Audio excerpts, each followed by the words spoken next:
The Buffalo Bills are on to the bye week as they fall to 4-2 and have lost their second straight game. Next up, it is going to be traveling to Carolina to take on the Panthers. That game will be on October 26th. But before that, a number of injuries to keep an eye on as we do go forward. Josh Palmer, ankle, Christian Benford, Achilles, and Terrell Bernard, ankle, all picked up those injuries during yesterday's action, while Daquan Jones, he injured his calf before the game even began. Bills head coach Sean McDermott is expected to speak with the media later on this afternoon, and we will hear from Sal Capaccio at around 4:30. And with that, the Barnes Firm Injury Report, it is brought to you by the Barnes Firm. Injured for help? Call 1-800-8-MILLION. For the Sabres, they had practice earlier this morning. Following practice, Lindy Ruff says he expects Zach Benson to play tomorrow against Ottawa. And then during practice, Jordan Greenway and Ukko-Pekka Luukkonen were out there on the ice, though Ruff believes they will need to stack a few more practices before they return to game action. And for the Sabres, they are looking still for their first win, though they are not expecting to play Brady Tkachuk tomorrow for Ottawa, as he's expected out 4+ weeks with a hand injury. Got multiple games tonight in the NHL, some notable ones to keep an eye on. The Kraken at Montreal, Toronto hosting Nashville, both at 7. 9 p.m. sees Vegas and Calgary versus the Flames. Then your night's going to wrap up at 10:30. Pittsburgh is out west to take on the Ducks. While in baseball, Game 2 of the NLCS, Milwaukee hosts the Dodgers. First pitch just after 8, and the Dodgers, they did take Game 1 late last night. And Sports Talk on WGR is presented by Paramount Plus. You can't count on much, but you can always count on Sundays with the NFL on CBS and Paramount Plus. Watch your local NFL games live every Sunday all season long. And visit ParamountPlus.com/NFL to get started today. It's your Paddock Chevrolet Sports Update. Paddock Chevrolet celebrating 90 years of being your hometown dealership. I'm Zach Jones for WGR Sports Radio 550.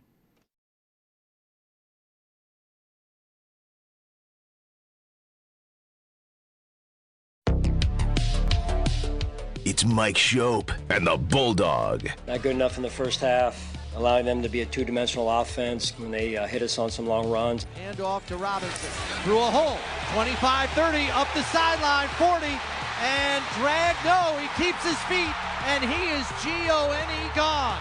Bijan Robinson goes 81 yards for the touchdown. You have to evaluate everything to make sure that, we're looking in the right spots in terms of, the coverages we're getting and the quarterback's progression overall. I could feel what you were saying in terms of it was too hard tonight on our quarterback. It doesn't need to be that hard all the time. Back to pass, pumps, fires over the middle, and it's intercepted. It's picked off, and coming the other way is D. Alford. Back to pass, thinks about running, now doubles back to his left, looking for a receiver in the end zone, flings it, it's tipped at the line of scrimmage, and it's intercepted.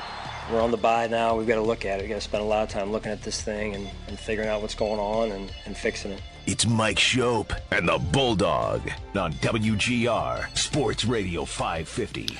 Okay, well, this took a turn for the worse. Bills are now 4-2.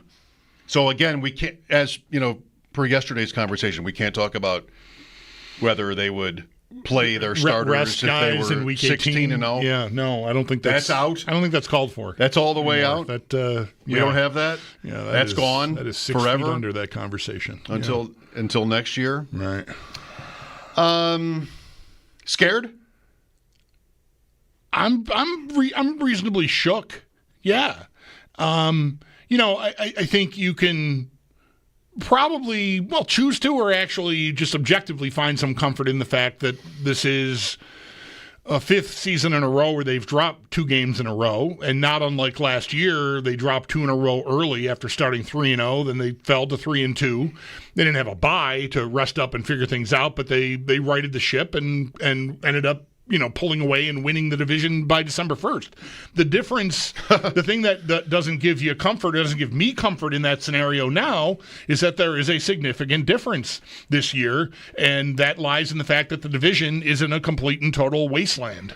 The New England is there now. It's a partial wasteland. Sure, but there's at least a team there that is, the Jets in Miami are, forget about them, but New England is live. They're ahead of you. And that's different. So whatever missteps you could endure last year, I never really felt at 3-2 in danger of the division not being won. But given New England's schedule, I think you're going to be looking at a race now, even if the Bills get on track. I don't expect both of these teams to run the table or anything, but from here to the wire, but they're going to have to deal with the Patriots in a way that I was not really ready for 2 weeks ago. The thing about it all, as we talked about yesterday, is for the regular season to be what you want, they have to finish above everybody in the conference. And that easily has taken a hit. I mean, 2 straight losses. Like you say, they've done it before, and they've never gotten the one. So last year they lost 3 games, and they didn't get there, even with the tiebreaker over the team that did. Right. So it's New England. I think the right point was made last week about New England, or at least for me, the right point, which is as easy as their schedule is, they're going to lose 3 or 4 or 5 more times. I don't think they're good enough to just roll over people. No, but I don't think the Bills are anymore either. Well, if that happens, if the Patriots finish 11-6, which I'm sorry, the cognitive dissonance with these records is still like anybody over the age of 8, you should probably be upset at hearing a record like that. And I don't blame you because I'm upset even saying it.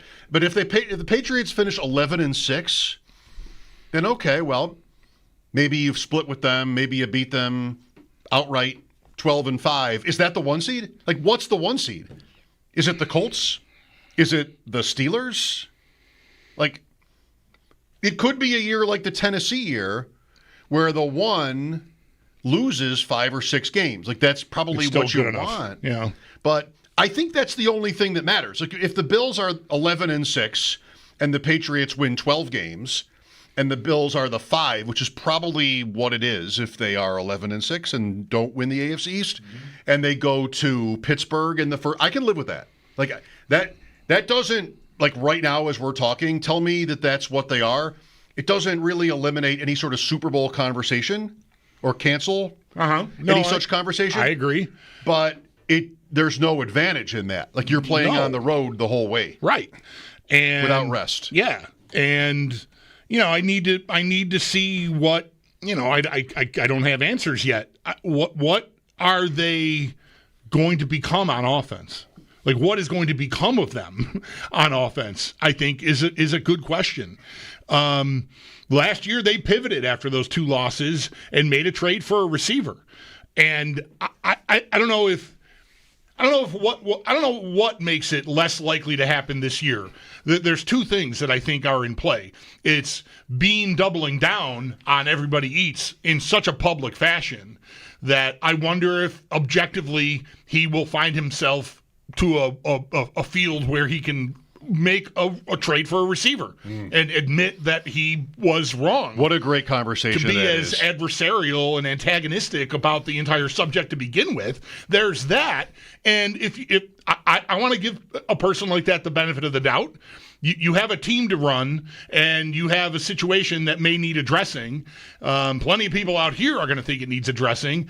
And I would like to think he wouldn't refuse to do it on some principle because of his opinion back in April. But I don't know. I don't know, right? But I would like to. But even so, he's got to want to do it. And then there's also that they did it last year, and it didn't work. No, it didn't. And so, those 2 things might have me less. I think last year I was expecting them to make a receiver trade, but when they lost those 2 games, it's out. They got to do something, and they did. And they did. This year, it's harder for me to say that. I think the need is just as obvious. Keon Coleman has been a ghost since opening night. Josh Palmer caught a couple of passes and got hurt, and okay, but I spent. Look at the drives from last night's game. They scored 14 points, so they only had 2 scoring drives. There's in the second half, in the fourth quarter, it's 3 and out, 3 and out, 3 and out, 0 yards. Josh Allen is the quarterback of this team. 6 punts. It is just incredible that you're that stuck with that talent behind center. 4 3-and-outs is incredible. Yeah. So I don't know what they can do about it if they don't add someone. Because Curtis Samuel missed last night. I don't care. That's not fixing anything. And so, like, Palmer is the only, like, that looked like it was going to work last night, maybe. Right? There's a couple of plays, but then he gets hurt. And he's hurt. So how long does that last? If that's suddenly, like, he was also a ghost before last night, after opening night. And so am I supposed to count on that as the linchpin to fix this passing offense? I think it's the first time since Allen has ascended to this level where I have felt really like I'm not sure what the answer is for them on offense right now. We could talk about this all week, and we will, because there's no game next week. But in the pregame show, we were talking about, I was sort of stuck on this idea that it was Shakir's game because Atlanta had lost its slot corner and Kincaid wasn't going to play. So here's the perfect 3 for 33. You want to see what a wide receiver one looks like? Atlanta. Right. You want to see what a running back one looks like, actually? I mean, Robinson. Enough with the James Cook, how elite he is. Like, you finally played against one. Or now it's the second time this year, and what did Henry go for against the Bills? The same, like, 180 or something like that? That's not James Cook. James Cook is not the problem. And I don't even know if Shakir or this point about the passing offense is the problem, because we know from experience that the Bills have overcome this sort of adversity in, several of these seasons. Like, they're still good enough to do that. But I just thought they got, like, really out. Physical is not a word. I refuse. What's the actual word for that? It's a real word. Manhandled. Like, they just were not the better team in this game against Atlanta. They got badly outgained. They got hit at every turn. Even Allen. Like, he got hit a lot in this game. And so what does that tell you? Is that Houston? Is that the same thing as losing to Houston last year? This game, unlike that last year, there's no fluke element to it, I think. Like, this game was winnable. Absolutely was winnable. The entire second half of the game was winnable. No, but it's not about like a one thing that happened, right. Like a bounce right. or a call. This was just like, they couldn't do it. Right. And a lot of their losses, like, this is really a compliment, a lot of their losses have been games where we go, wow. I mean, even last week was a game where you go like, oh, geez, except for these miracle passes to Diggs or the bounces on fumbles, like, you win. That's what it's Pleasantville. I mean, the Bills are Pleasantville. They're used to. Wait a minute. I thought What do you mean the phrase is you can't win them all? We do win them all. And now this is a game against the Atlanta Falcons in prime time, where Allen is often like just way up here, and the next day we spend talking about his MVP Hall of Fame status. The Atlanta Falcons were just like better than the Bills, weren't they? Like, they were better. Better and able to, as the game went on, I think, just further deploy the tactics that they started with. Like, we talked about it in the run-up to the game. This is the most blitz-heavy team in the league by a significant margin, and they opened the game that way. And as the game went on, that's where the offense and not having someone that can break the spell that's been cast on you is so important, because the only way to slow that down is to make a play, right? You got to break their back. You got to hit a 6-yard slant and there's nobody there and he's just going, and that just did not happen. And so, what does Atlanta do? We sent 6. Let's send 6 again. It doesn't matter. They can't hurt us. Right. That was the game, I think, largely, is they can't hurt us if we try to cover with 4 or 5 back here, so why not just keep doing it? And then Atlanta on offense, Penix, did you like him? He's fine, right? I mean, okay. The first half was really good, but it was mostly just guys in open spots in the zone. He completed 20 passes, all but 4 to 2 guys. 16 of 20 to 2 guys. Like, that's not something you can coach against. I got 2. I mean, no disrespect to McDermott. He doesn't have to prove anything more for me on, like, his acumen when it comes to coaching defense. They're down guys, I recognize that. I don't think Sean McDermott is, like, sort of on the table whether he's a good defensive coach, or Babich, for that matter. They've done really well. But this defense is so limited. Again, against the Atlanta Falcons, I mean, that's apparently a team in the league that they win this game like they did, and 16 of 20 completions went to two guys, London and Robinson. And the Bills could not take that away. And they've taken a lot of good players away. Right. But to not be able to take one receiver away is alarming. 10 for London on 16 targets, like anything they wanted. He was great, but like whatever. There's no answer. Robinson is 6 for 68. Pitts is 3 for 18. That guy, I mean, he falls down when they throw in the ball. He's a joke. And then 1 for 6 to Algier. That's it. We were talking on the pregame show, like, is there an anytime touchdown bet on Atlanta? I'm like, and I'm sort of already making excuses by saying this. I don't know who it would be. Like, there's nobody. Ray McLeod is a healthy scratch. There's nobody else to worry about. And it didn't matter. There were still, like, the Falcons kind of did whatever they wanted. End of the game. I tweeted this. It looked to me like, and this is a little bit sort of narrative, which I am embarrassed to admit, but it looked to me like the Falcons did not know how to close out that game. They just didn't really know what to do. And the Bills still let them off the hook. Right. Like, it was just the last drive was they're not running down the play clock. They're throwing passes. Like, they're not sort of aware. Right. Allen would never. Like, the Bills in that spot would never lose that game if they had a 7-point lead with the ball in 6 minutes. They would never lose that game.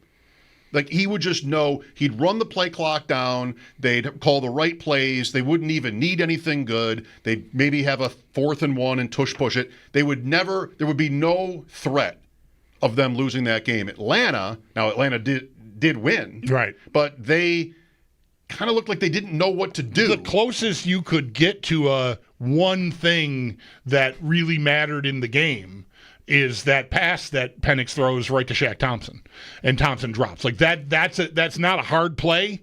Easy for me to say, but whatever. It's not. It was right there, both hands on it. He just didn't catch it. Yep. And like that is maybe the only play that could have. You probably tie the game if he catches that ball. Well, but what do you want to say? He's a backup. Right.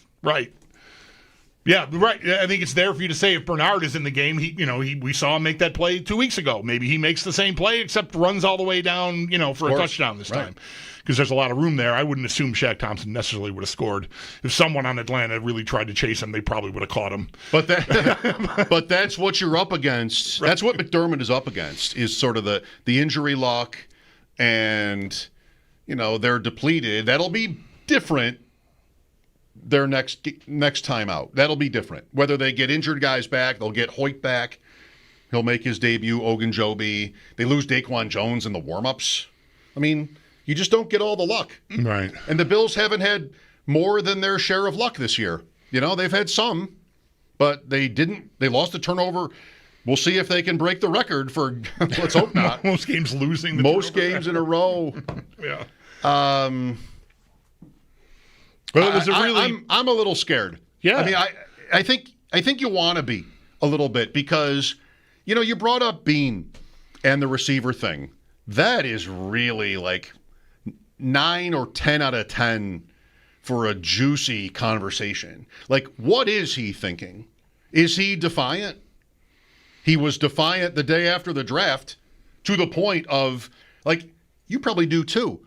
I go on shows to talk about the Bills, like once or twice a week. They're always asking me about that conversation. I wasn't even in the room. Right. But everybody knows about the time Brandon Beane flipped out on the media, which was us, for harping on how they don't have good enough receivers. Then he did the tour, and then he went to Tyler and told Tyler Dunn in so many words, what are they even talking about? I signed Josh Palmer, who's had a 40 reception year in his career once. I was just like, okay. I mean, you did set the franchise record in scoring. All that is true. Mm-hmm. But they're reasonable people. Well, I guess I'm biased. Reasonable people seriously questioned you and this. And I don't know. What do you say today? Does he want to double back and trade for this year's Amari Cooper? Does he want to do that? Who even is it? Is it somebody who's shot? Like, I mean, they have scouts. They whiffed on that. You'd like to do better than you did last year if you are going to do it. Is he going to do that again? I mean, I think I'd respect it because it's like not being stuck like the kid's tongue in the Christmas Story to the pole. Like you're not just like completely unavailable to be removed from the take. Just because you made a spectacle of the whole situation and of yourself to an extent back in April doesn't mean you shouldn't see your way clear to still do what needs to be done. But what is the move? Last year, at least there was a guy who had a pretty big season the year before, who was gettable. Cost him a third-round pick. That's not nothing. Right. I mean, but it's a long time ago now. It was Amari Cooper. What did Dallas get for Amari Cooper when he was like not shot? A fifth or something like that? Anyway, third-round pick. They did it. I didn't object to it. I wouldn't this year. I think probably if they did the same, a similar version of that.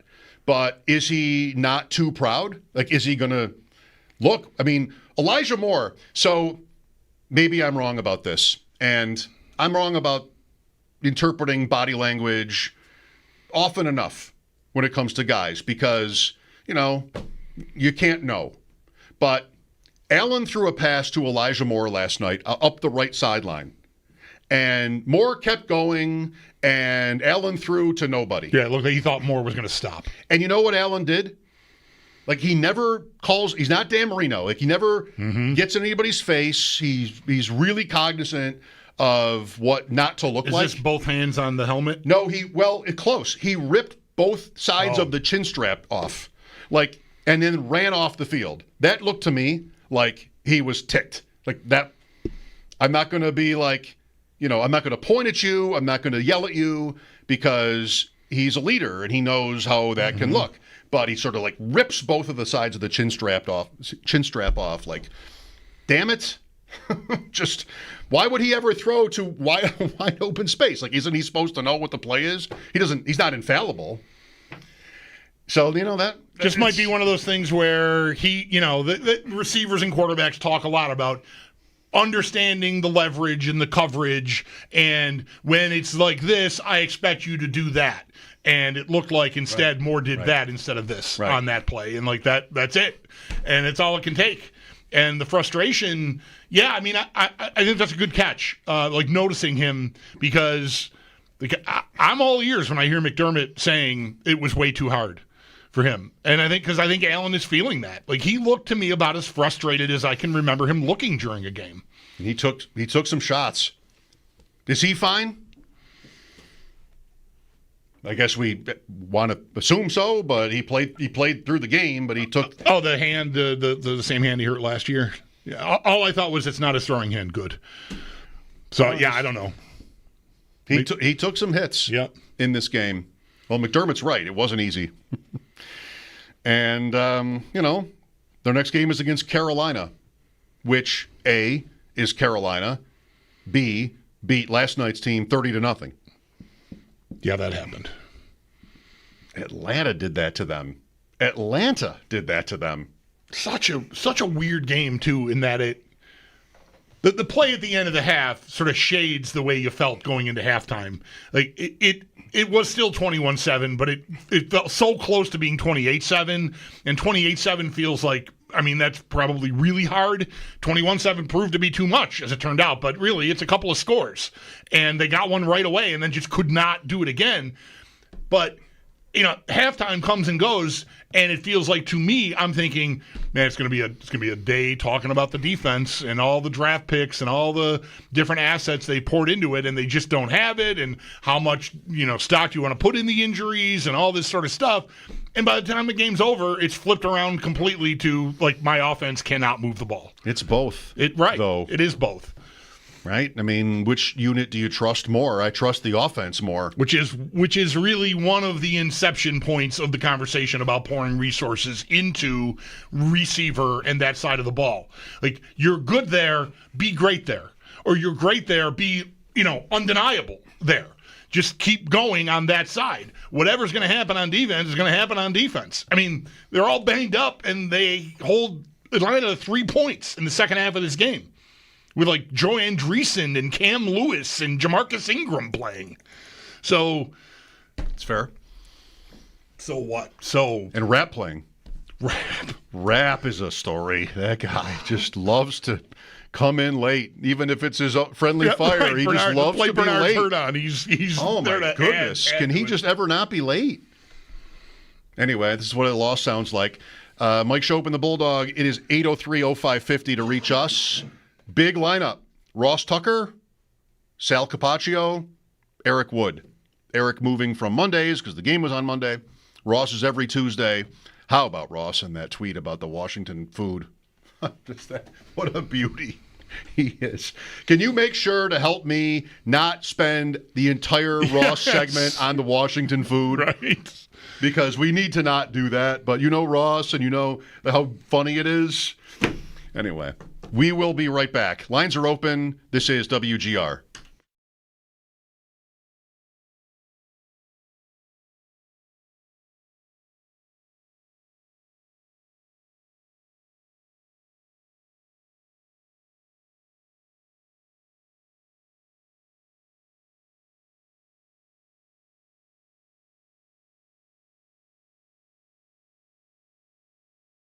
On the Western Hotline, Nate made a request to come on. He worked how many hours yesterday? And he's like, I'm going to get up 15. I'm going to get up in the morning and yell some more about the Bills. Nate, when the Bills lose, you are often therapy for people because you get a little upset. Have you slept on it and you feel better, or did you feel like you might want to yell more? Oh no, I don't feel better. It was one of those nights last night where I stood up in bed. I get home, girlfriend's already asleep. Obviously, it's late. I'm just kind of sitting there, and I'm sort of, still wired and awake, and just thinking about so many ridiculous things about that game last night. Maybe the most ridiculous part, and Josh Allen had 105 yards passing after the first throw of the game until the last drive in garbage time last night against a defense that gave up 30 points to the Carolina Panthers 3 weeks ago. So, yeah, no, I don't feel better, guys. No, I don't. Yeah. Well, what's the path forward in your eyes? Because they've got issues. They've got issues defensively. They've got issues offensively. Injuries. We're going to have to wait and see how things are looking from an injury standpoint, because whether it's Christian Benford, who did return, or Josh Palmer, who did not, or, on and on, TJ Sanders and whatever. What do you think ultimately happens? Well, I think there's two schools of thought. There's a bucket of what I think happens and a bucket of what I think should happen. And I'm going to spend the time talking about what should happen because I don't think anything's going to happen. So there's not a lot of reason to talk about something I don't think is going to happen. But they need to, I guess in year 9 or however many years this is of Sean McDermott, that he is still talking about run fits, about angles of pursuit. If they have to keep doing that, someone should get benched. I watched the first play of the second half defensively for the Falcons, and it was a Bijan Robinson run. And the effort of tackling that I saw from A.J. Epinesa, right there, bench A.J. Epinesa for the rest of the game. To me, I know they're going through injuries and, maybe you can't bench a defensive lineman, but, at a certain point, when's Taylor Rapp going to get benched? When is A.J. Epinesa going to get benched? When are these players that these are fundamental things that the coach has been talking about since his first year here. How are we still talking about gap integrity at halftime? It's insane. I feel like I'm taking crazy pills. Especially when so many of the players that they add to this defense are guys that have been in it before. Yeah. Right. And, to me, the answer, Jeremy, is to go all in. Is this team, as currently constructed, is not good enough. And so for me, trade your first next year, trade your second next year, trade 2027's first. They're going to need go out and sign C.J. Gardner-Johnson, go out and sign Stephon Gilmore. Instead, you've got Jordan Poyer back, and you've got Balin Spector back, and you've got Gabriel Davis back. Guys you have moved on from because they weren't good enough. and yet they are back. I do not understand how we've gotten to week 6. We're entering the bye. And, Joe, your tweet yesterday, I laughed, and it was like kind of a sad laugh. Like, Michael Hoyt could be Bruce Smith, and he's not fixing that defense as it currently stands. But it's not just the defense. Like, we can talk about the defense ad nauseum if everybody wants, because they gave up 335 yards in the first half. They gave up 3 points in the second half. If you had told me since Josh Allen's second season, since 2020, let's put that 2020, that if the opposing team scores 23 and 24 points in back-to-back weeks, I would have signed up for that immediately with no questions asked in pregame. But the last 2 weeks offensively, it's the cute play calling, it's the personnel. To me, I don't think that's a big enough talking point, is your best players are on the field for 40% of the snaps. Yesterday, the offense can't move, and Khalil Shakir plays 48% of the snaps. What are we doing? Like, it's almost like they've gotten to the point where they're outthinking themselves. The too cute thing isn't just that's a weird call for that moment. It's why aren't our best players on the field? Because we're trying to disguise what we're doing. They're trying to be the Chiefs, right? Where they just noodle around for 17 weeks, they win games, but they're not the Chiefs. The Chiefs have figured that whole thing out. Like it or not, they've figured out how to win, and they've got a formula in the regular season. And we talked about this a lot all offseason, that if the turnover thing, where they force more turnovers than anybody in the league, and then they give up the fewest turnovers in the league, was not a sustainable model for this team. So they caught lightning in a bottle last year, and they thought a lot like the Sabres think, which is, well, we'll just keep doing the same thing, even though other teams change and other people figure out ways to stop you.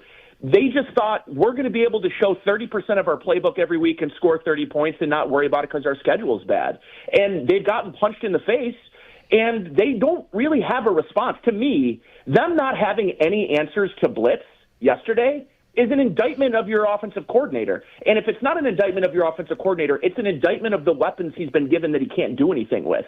And you said it yesterday to me, Jeremy, it was an indictment on Keon Coleman. He's got 2 routes he can run. Their only other good receiver is Khalil Shakir, and everybody knows he's their best receiver. So they're not going to give him easy access throws. So now the question is, can they bring someone in now that can be a separator, that can help them immediately? Buffalo, after watching Kansas City the last couple of weeks, Buffalo's not competing with Kansas City. Detroit is a really good football team up and down the field. Buffalo's not stopping that. I mean, just turn the sound down and watch Buffalo. Take out Josh Allen.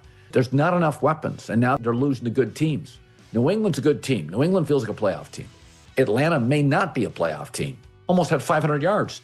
These windows, there was about a 2 or 3 year window with Buffalo. Maybe it's closed. Overreaction Tuesday? To coin a phrase? That's Colin Cowherd, right? Yes, sir. Sounds different to me. Yep. Mike Schopp and the Bulldog here. Is he overreacting? Like 3 weeks ago, wouldn't anybody have said the opposite? Does anybody follow the NFL and know how just transient this whole kind of thing is? And really, like a month ago, does anybody not say the opposite? Kansas City looked like they couldn't move the ball. They couldn't run the ball. Mahomes was their leading rusher. But here's a key element that they had working for them that the Bills do not have, barring a trade, is that they got an important guy in their offense, a skill position guy back in Worthy. And since then, their offense has been kind of like classic Kansas City offense, and they're getting Rice back too. The Bills are static there. Like they don't have all the injuries they've got.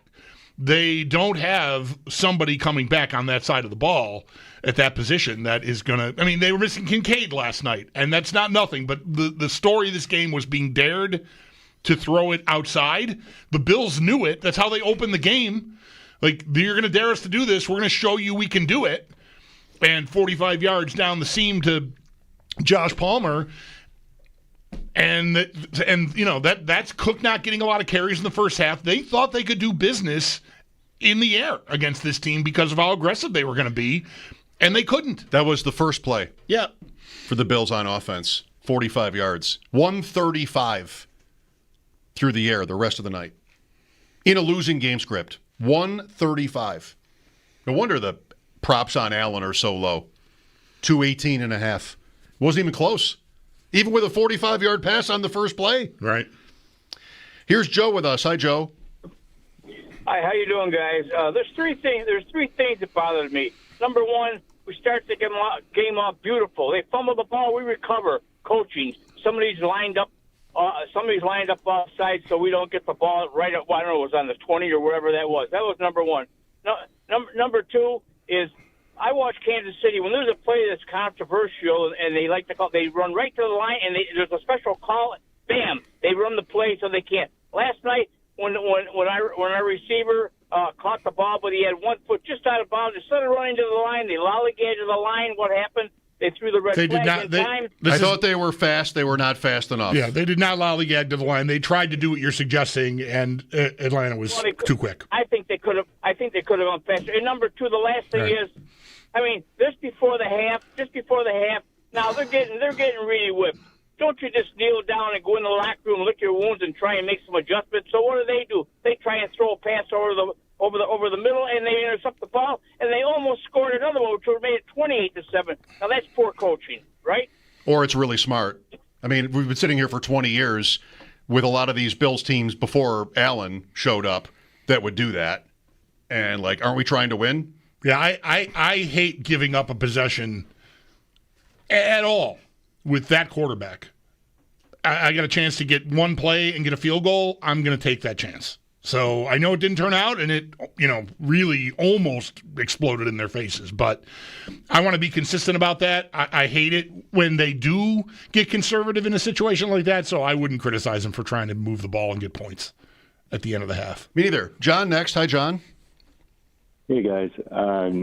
So as it currently stands now, I just think this is kind of a bad football team. It's hard to deny it when you look at the records of the teams that they beat. At this point, I think Bean should probably be fired.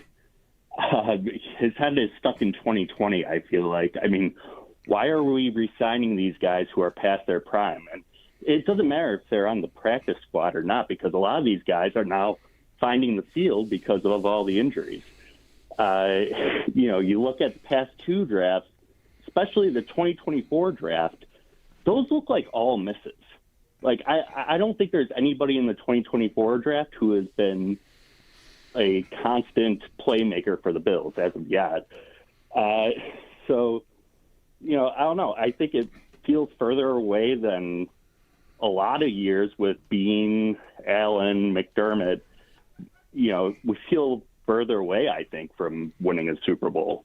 You want to fire the GM today? I just want to know what to tell my kids tonight. You want to fire the GM today? The NFL is a tough league. I mean, I think we've seen it up. I mean, they're not building around Allen. There's not who's the number one wide receiver on the team? What are you going to do about that today? Get somebody in the building who's willing to get a wide receiver one. I mean, it's not okay. How? How do you want to do that today? You could convince me that if the Bills dangled a first-round pick in next year's draft, they could get, nobody great. You're not going to get anybody great from a good team that way. But, it's still a pretty hefty price. What is Chris Olave going to cost me? Chris Olave, I don't know. Maybe. But he's exactly the type of player I would not trade on a bad team because he's young and really good. Mm-hmm. So, who's firing Brandon Bean today in an actual world? These are not bad points about what they've done wrong, but you can't fix this now. Nobody is firing anybody, but I'm going to welcome any of the ire of the fan base being directed at the build of the roster for a change. And the 24 draft doesn't look good. Last year's draft, it's largely injury related right now, but Deion Walker is the only person in a life raft from Jackson Hawes too. Sorry. But that's it. Everything else is on IR or just not playing or playing and not doing anything. Landon Jackson played 12 snaps at 16 the week before. And the 24 draft is as bad. I mean, Bishop's a starter, but that's it. Coleman's a ghost. He played 80% of the snaps last night, and, I mean, good luck finding him anywhere. Well, would you not agree? That's not shocking. Coleman in the fourth quarter against the Ravens, 7 for 95 and a touchdown.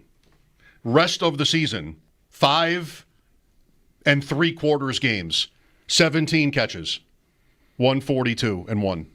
The touchdown late against New England. I mean, are you surprised? Are you that surprised? How surprised are you that Coleman isn't giving more?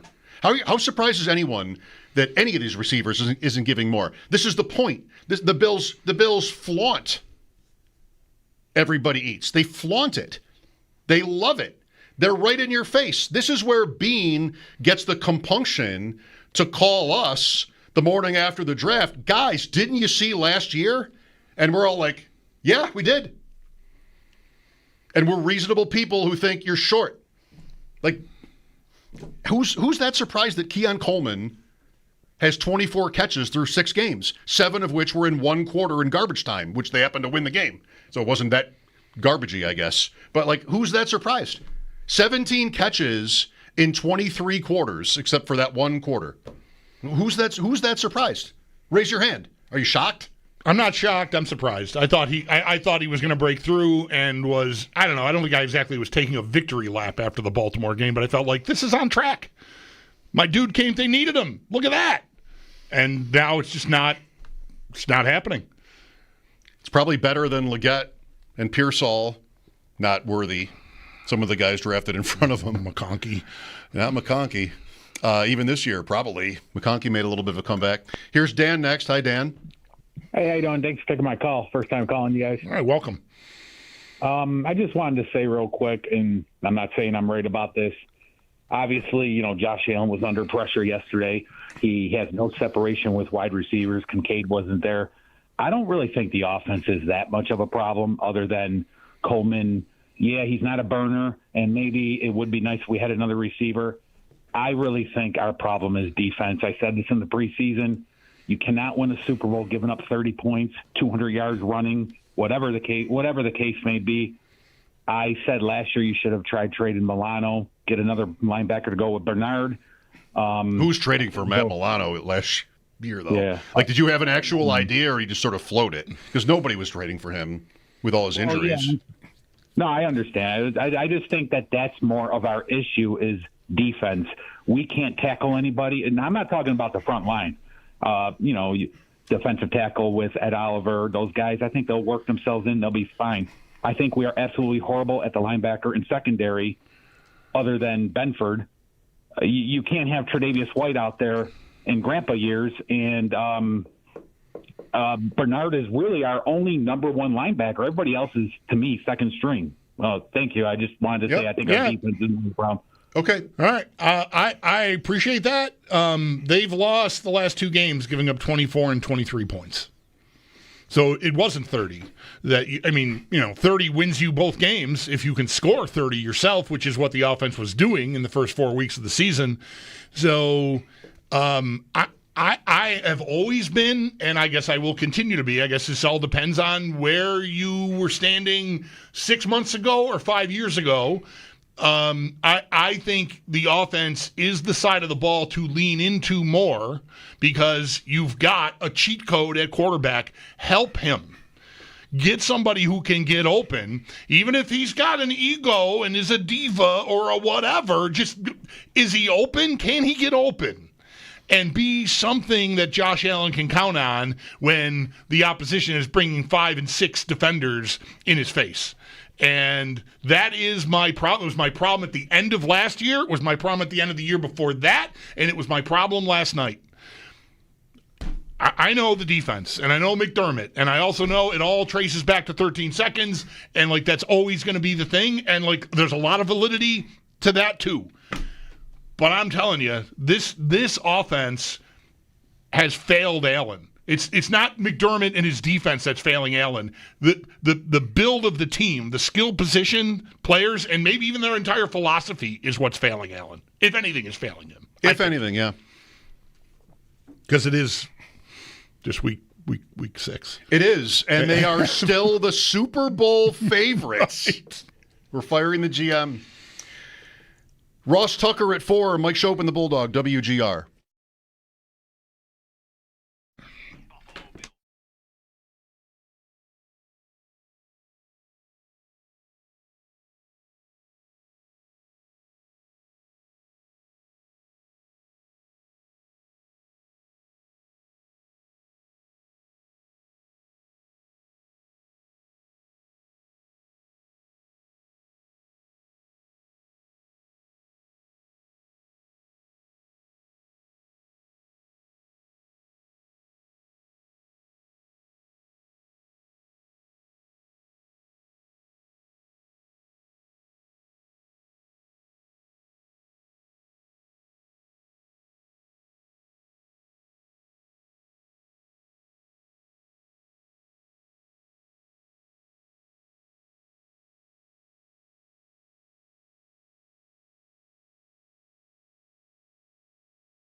Let's go. Mike Schopp and the Bulldog. Ross Tucker in 15 minutes. Let's go to Casey next. Hi, Casey. Hey, how you doing, guys? Good, Casey. Thanks for calling. I just wanted to make quick 3 points or whatever, and just I'll probably hang up and hear what you guys got to say. You guys hit the nail on the head with Coleman. I think there is a place for him as far as like maybe the end zone goes or a jump ball or something. But other than that, I just don't. I don't think he really has it. The other thing is Elijah Moore. You wouldn't even know the guys on the team. I feel like all I ever see him run is a jet sweep. I don't think he's really getting the targets or the looks or anything. I just, I don't know. I probably expected more when they went out and got him. And then lastly was that 4th and 2 when we really needed it. Oh. And they decided for that shovel pass. I just thought, Cook was averaging something like 5 yards a carry. I was hoping they just run it down their throats again. And, when we really needed it, they tried something goofy and it just didn't work. 2 weeks in a row for a couple of these things, Yep. Casey. Is it a reverse or is it not a reverse? The receiver Jet sweep. It's not a reverse. Reverse would require a change of direction. Okay, thanks. But anyway, yeah, jet sweep. They did the same thing with Knox against New England, and both times it was fumbled. And against New England, they weren't fortunate enough to recover it. They were, but obviously the possession was over last night, so it's inconsequential, really. But yeah, I mean that was a huge moment in the game. Still, like I'm watching from 21-14. I really thought, despite how much of a struggle it was, they're going to win this game. Like Atlanta has gone to sleep on offense. Maybe they thought they scored that last one. Like it plays tricks with you. Like we're ahead by more than you think we are, and they just couldn't move the ball that well at all in the second half. Atlanta, this game is just laying there. Atlanta's begging you to beat them. Go take it. You're the Buffalo Bills. I think so too. Yeah, I think the New England play was also not a 4th down. This was 3rd and 1 last night. 11 minutes to go at midfield or thereabouts. That's right. It wasn't 4th down. It's two plays. It should be 2 plays. How are we not there yet? Just how obvious that is. Doesn't mean you have to run QB sneak both times necessarily, but I guess I want it both ways. Like I think on a 3rd and 1, because of what Allen is on 4th and 1 potentially, then I'm open to play action. I sort of want to take my shot there. So I guess I want it both ways. I don't know. Just hasn't worked. Right. I guess I can't hate it, but it hasn't worked. That's the same thing. In the end, it's the play call, but it's also the execution. And if somebody fumbles the snap or whatever it is, then what else matters at that point? Did you watch any of the Bears? Did you get there? I did not. No, did not get there. They won 25-24 for the second week in a row. I saw that. That's kind of cool. Yeah, it happened. That has happened one time prior. And it's teams like you can't even believe are real teams, like the Lawsonville Meat Packers or something, whatever. Like some I have a jersey. Some name did it to 2 teams in a row. One of them was the Bears. Oh yeah, yeah. Well, the Bears are that old. Yeah. I have a Lawsonville Meat Packers jersey. I have the alternate. I really forced that jersey. It's definitely it's not teal. Meat Packers because that was Green Bay even way back. Couldn't be. Pretty sure. I don't think so. Is that Green Bay doesn't have the market cornered on packing? I don't know. They don't own packing. I want to see if I can find it because I had it earlier and I don't know. No, was it 25-24 or any score? It was any score, like the same score 2 weeks in a row. It's not even a common score. Right. Yeah, I don't recall it being the same score. I don't think it was. All right. And, of course, I didn't save it because I'm an idiot. Well, I wouldn't beat yourself up. Wow. The Sabres have lost every game this year by the same score. Maybe close. No, because they got shut out once. 4-0. 2-1, 3-1. That's not close enough to impress you? No. I guess. What a start. What a start. I mean, and Lindy's talking about benching Kulik, and Norris is gone already. Thompson is back to center. The goalies, after he didn't like Thompson playing center last year. But what a team! It's going great. What a team! The goalie's like not bad, but it doesn't matter. No, just how do they keep doing it? No one knows. It's a mystery of science. Ross Tucker after sports here on WGR.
The Bills are on the bye, and they fell to 4-2 last night on the season. It is now their second straight loss following last night's 24-14 loss to Atlanta. Next up, they are going to be traveling to Carolina. They take on the Panthers. That'll be Sunday, October 26th. And a number of injuries to keep an eye on going forward. Josh Palmer, ankle. Christian Minford, Achilles. And Terrell Bernard, ankle. All three of those injuries were picked up during the game, while Daquan Jones, he injured his calf before the contest. We'll hear from Sal Capaccio later on this afternoon at 4:30, though, coming up here in just a few minutes. Bills head coach Sean McDermott is expected to speak with the media. We'll keep you posted on any updates as those come down. And the Barnes Firm Injury Report, it is brought to you by the Barnes Firm. Injured for help? Call 1-800-8-MILLION. For the Sabres, they were on the practice ice this morning. Lidney Ruff said afterwards he does expect Zach Benson to play tomorrow, albeit no setbacks happen before tomorrow night when they take on Ottawa. And then also on the practice ice this morning, Jordan Greenway and Ukko-Pekka Luukkonen. But Ruff does believe they need to stack some more practices before they are ready to return to game action. And the Sabres, they are still looking for their first win. They will host Ottawa tomorrow, though they will not be playing Brady Tkachuk, as he is expected out 4+ weeks with a hand injury. Then in baseball, Game 2 of the NLCS, Milwaukee hosts the Dodgers. First pitch just after 8, and the Dodgers, they did take Game 1 last night. That's your Paddock Chevrolet Sports Update. Paddock Chevrolet celebrating 90 years of being your hometown dealership. I'm Zach Jones for WGR Sports Radio 550.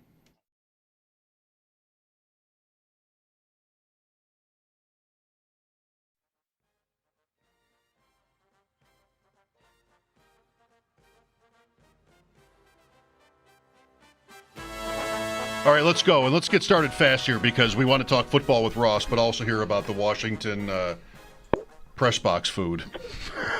On the line is Odyssey NFL insider Ross Tucker. Insider calls are brought to you by Nationwide.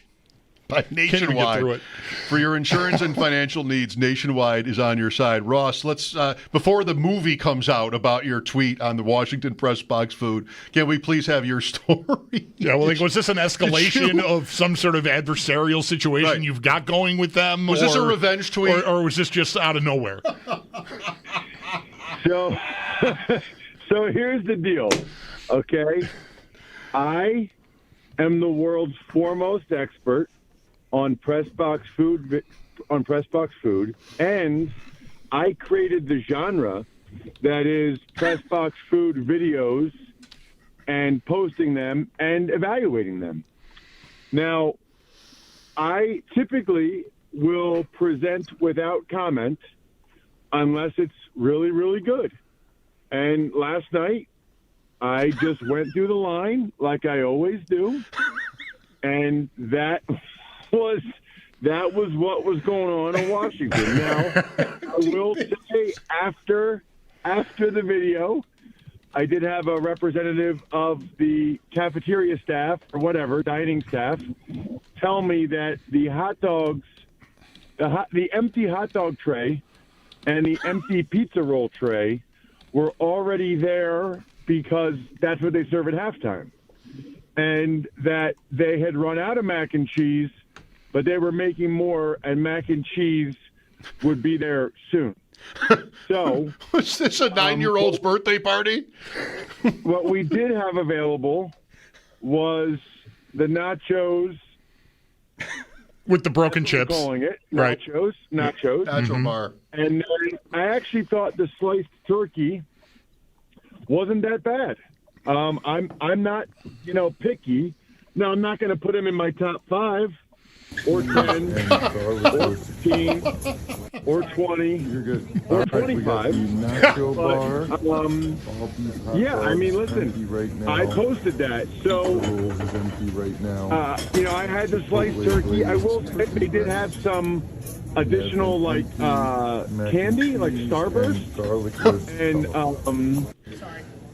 chocolate peanut butter cups, which I appreciated. So I posted the video.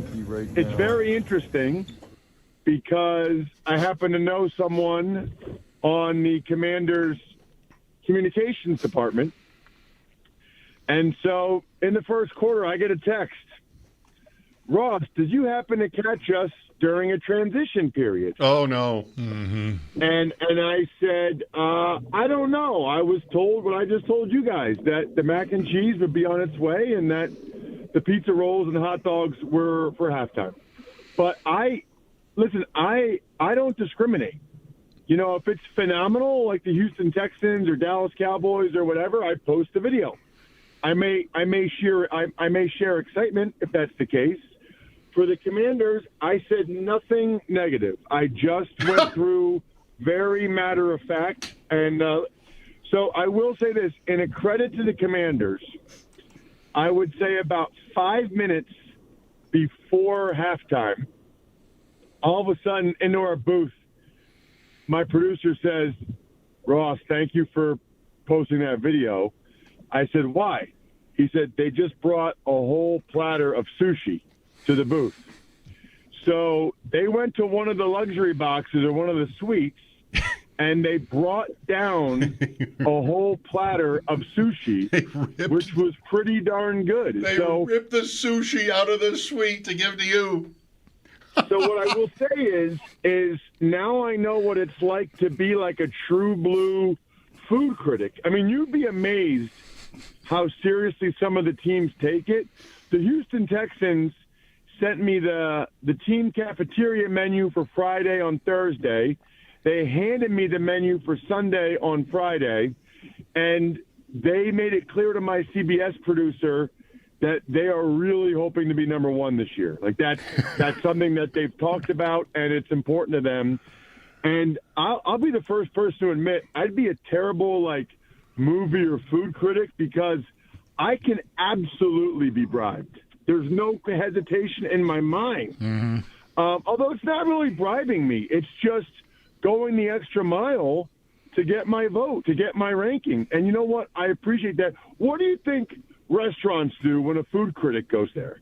You know, what do you think any place does when someone that has some level of audience or reach or whatever and is known for something comes? They don't want to be laughed at, right? It's not, and I've always said this, guys. I've been consistent about this. It is a reflection on the organization. It is. I mean, you're either the type of organization on some level that doesn't care about details and really doesn't care about the media and wants to treat them poorly or whatever, which, by the way, is fine. I just always thought that was silly because you're representing the organization, the city, everything. And by the way, if the team is terrible, they're going to say it. If the team's great, they're going to say it. There's a lot of middle ground there, guys. I mean, if it's a close loss, but man, those cheesesteaks were good, I might treat you a little bit better. And I'm not saying it's conscious, it's probably subconscious, but I am, after all, a human being that likes to eat food. Before we met and had you on every week, and this is 10 years ago maybe, before the Bills got pretty, Bulldog and I would sit in the press box with 4 other guys and predict what lunch would be. And it was always themed off the other team. Right. And there was going to be one thing that you didn't know what it was.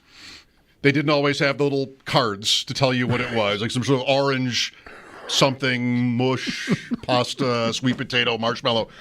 We would do that every week. But I never had the nerve to, it's hard enough sometimes. Right, I was a team on a 17-year playoff drought. I didn't want to come They in didn't here need us and bang bailing on about the food, right? No. And apparently it's a lot better. You've been here. You would say that, I think. But and this is actually, this is actually an age-old debate for me. There's a school of thought that, hey, we have this team coming from this city. Right. So let's do something that they do. It's the Saints. Let's do gumbo. It's whatever. It's the Bills. Let's do wings. And then, so that's sometimes what home teams do. And I guess what you're doing there is you're really trying to placate to the local media, because the away media, whether it's someone national like me or the visiting team, the last thing someone from New Orleans wants is gumbo in Buffalo. It's gumbo made in Orchard Park, right? Yeah, that's right. Gumbo in Buffalo, right? Or whatever, right? And so, and someone national like me, I'm going to Buffalo. I want wings. Now, I will say I love that the Bills will send an email out the day before, and it'll have the menu. because that allows me to plan my time in the city. That's really critical because I think some thought process is, you know what? They probably had wings last night, or they probably had wings for lunch. So we don't need to do wings again. And I understand that.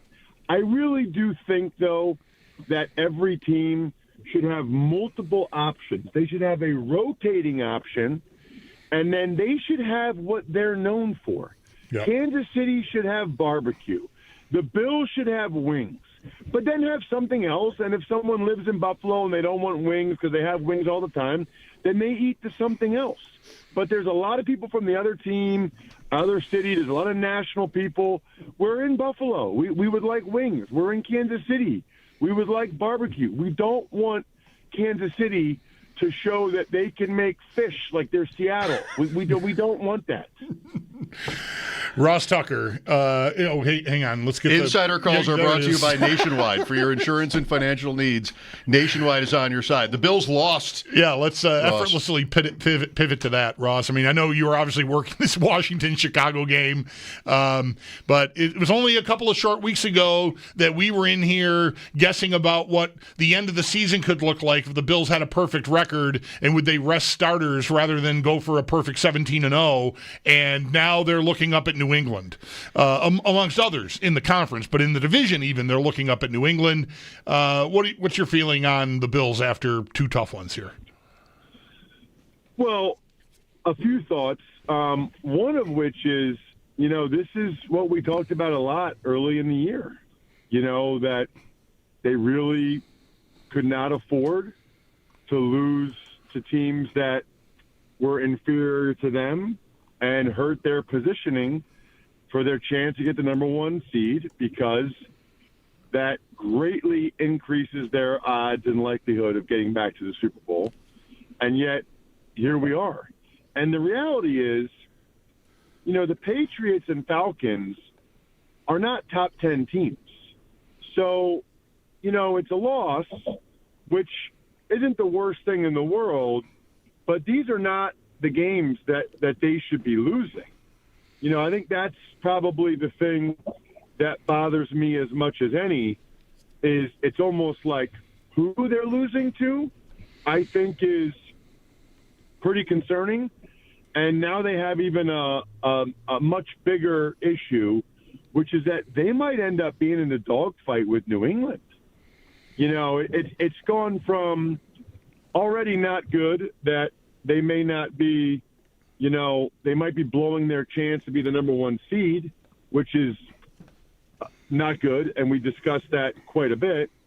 But now they might be in a dogfight to even win the division, and that's got to be something really tough to swallow for Bills fans to think, oh my goodness, we might be back here already. Do you have a take on which side of the ball might concern you more? Like their offense is mostly healthy, but we're always talking about weapons and getting open, and the Bills still seem to have those challenges. And, defensively, though, 200-plus yards on the ground, that's happened already once before this year. And I think it's pretty stunning, Ross, that Atlanta basically went to two guys, London and Robinson, and they're both great. But the Bills really couldn't do anything with them. They've got injuries, too. Which side of the ball would concern you more? Well, I would say the defense. Now, I know that they've had injuries, and, now you got Daquan Jones getting hurt pregame warm-ups. And we've talked the last couple of weeks about them getting Hoyt and Ogunjobi back. I think what bothers me, when I was in New England, and it wasn't that long, but they did an unbelievable job of taking away what made the other team tick, what made the other team, what the other team did best. Mm-hmm. And Belichick would tell you in the Wednesday morning meeting, this is the key. And it wasn't just like, hey, this good player. It would be Jimmy Smith on crossing routes on third down. It would be pretty specific. And to go back-to-back weeks where you let first Stephon Diggs in his return to Buffalo, and then Bijan Robinson and Drake London be the guys that get you, that is troubling to me. And I know, listen, the Falcons, the Patriots, they're trying to scheme things up for these guys. They're trying to get them in position to have success. I recognize that. It's easier said than done sometimes, but they're not just giving up some plays. They're getting torched by the other team's best players. Torched. And I know that one of the reasons why the Bills have had a lot of success about this is because they have a defensive system that they believe in, and they don't do a whole lot. They stick with it. They're good at it, and people respect that about them, that they have success with it. Hey, this is what we do. We play a lot of zone. We do this. But when you're doing that, you better be really good at it, because you're not really making it that complicated for your opponent. We saw that on third down against the Dolphins in that game. It just feels like with who they have right now, they might not be good enough to just play Bills defense, Sean McDermott defense. They might need to get a little bit more creative to try to change up the picture for these guys.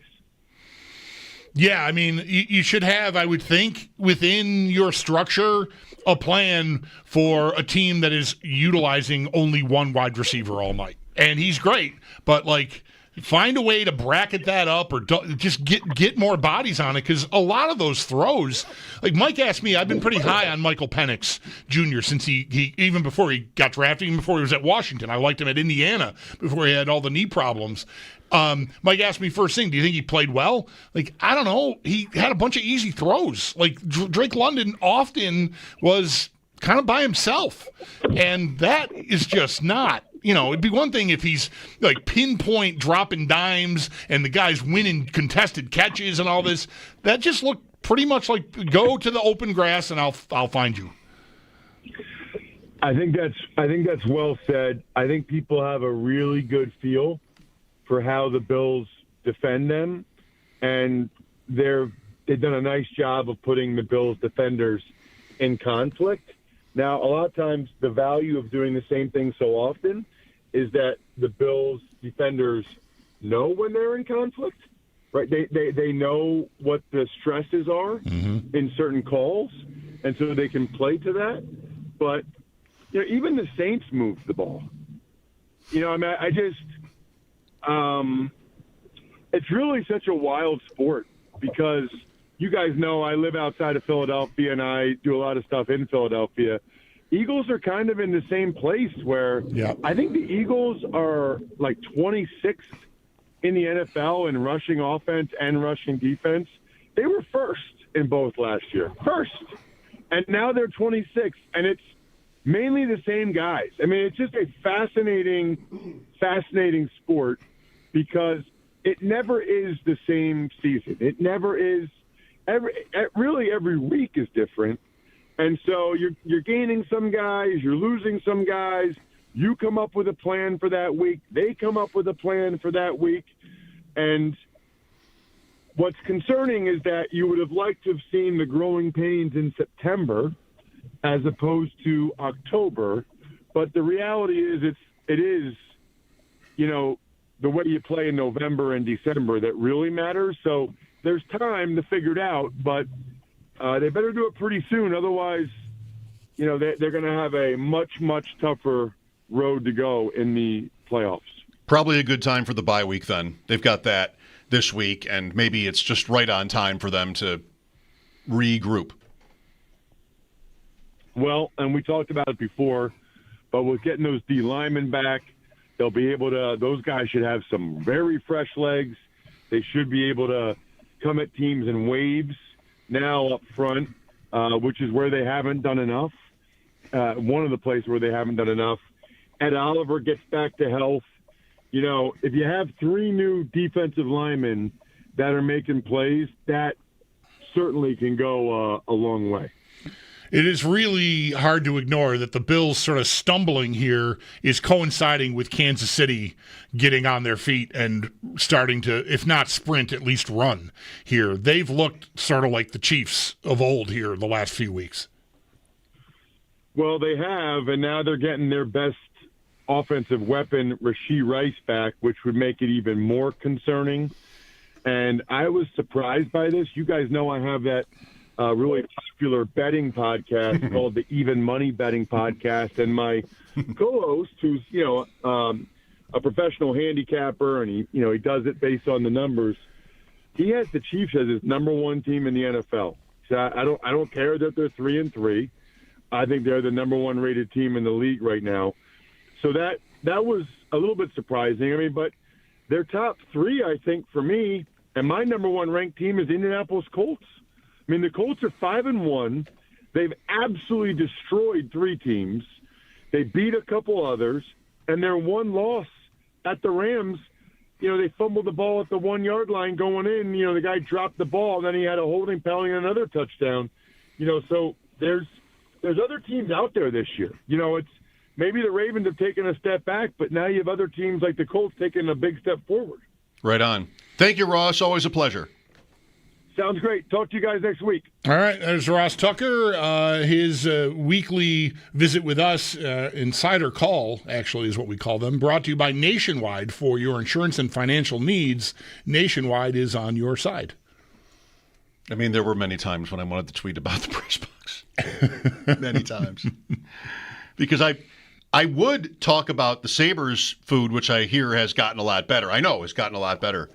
But I felt empowered to do it because I was a paying customer. Sure, like the I Sabres bought season food you tickets. were buying at a concession stand, Yes. not just being given it because you have a press credential. But I do think philosophically, and I know also it sounds, Ross probably gets this about his food stuff, like how much of an elitist are you if you're complaining about like the free food isn't good enough at games? Who do you think you are? But, there's still, he said at one point there how it does leave you with an impression about the organization. That's totally right. Mm-hmm. Because if you ever went on the road, you would be like, oh my God, this is big time. And then you come home and be like, oh, wings and rigatoni. Does it have to be like this? So it's better now. I haven't been up there in a few years at this point, but everybody says, and Ross has even tweeted, like, he comes to Buffalo and has commented positively on the press box food. But remember those days where we would bet, we would draft guesses on what would it be? Mystery green bean something. The green bean rule.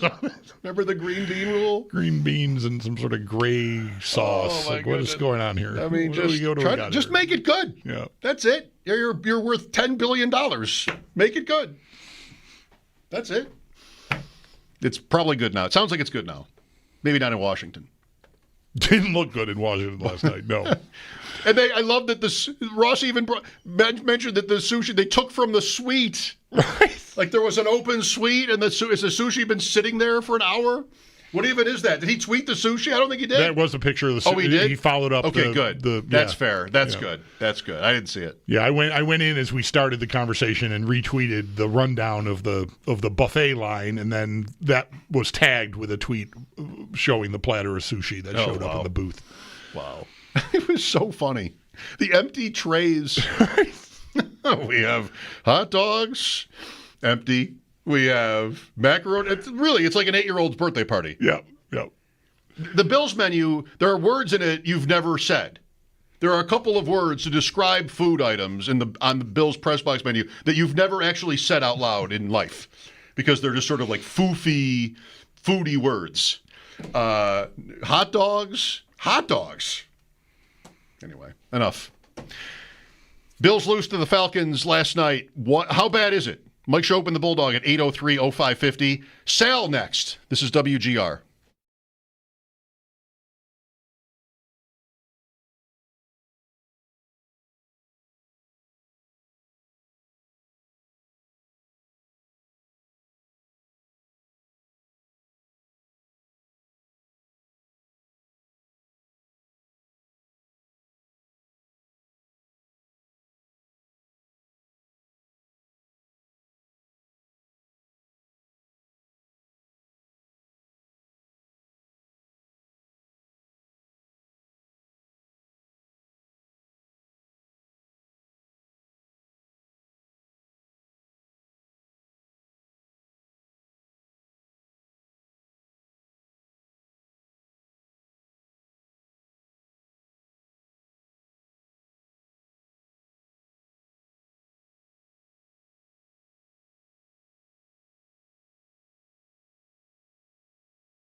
We've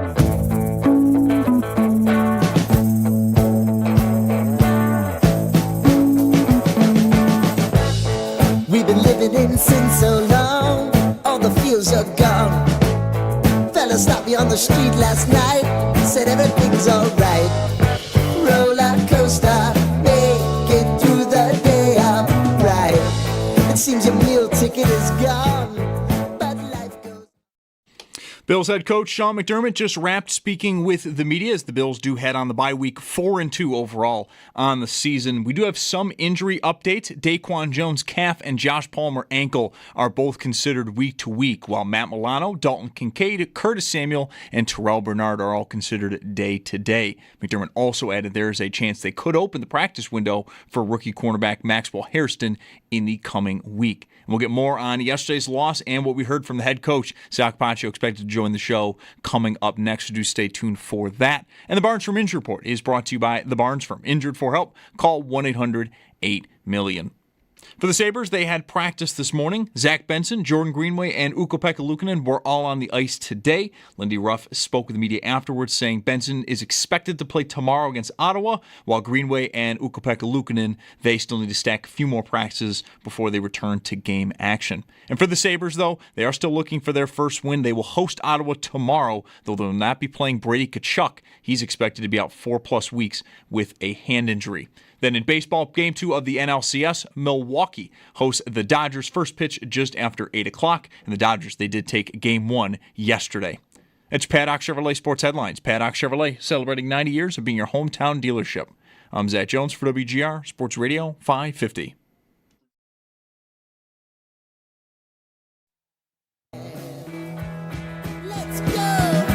It's Sal Capaccio.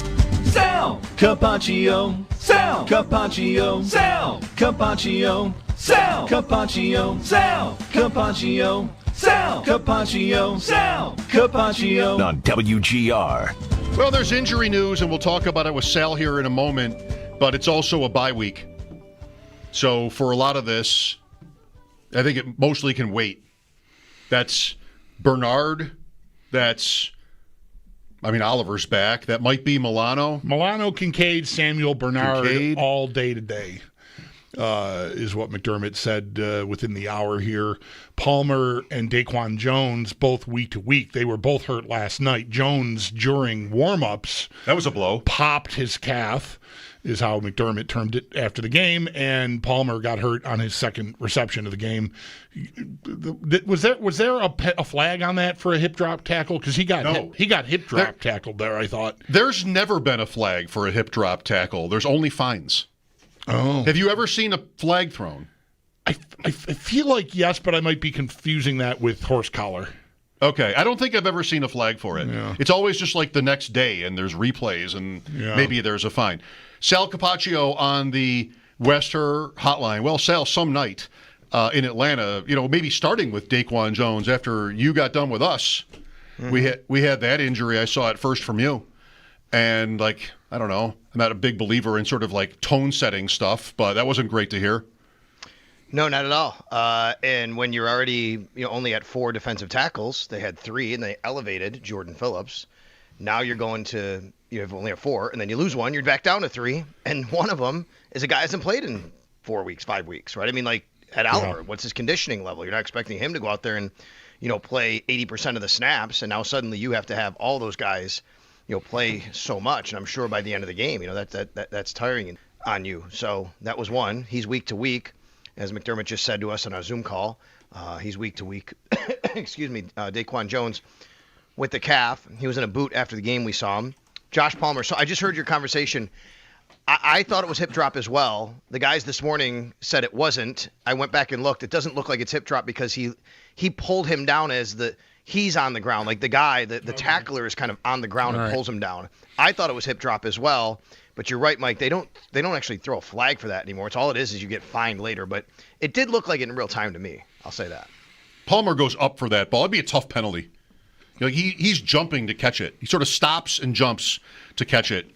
Well, it's low on the list today, isn't it? Just what happened on that play, Sal? What went wrong in this game? It wasn't one of these games where, like even last week, I think you could say, well, but for this and this, this bounce or this call, you get there. I mean, this was not a game. I mean, the Bills were just never the better team in this game, I want to say.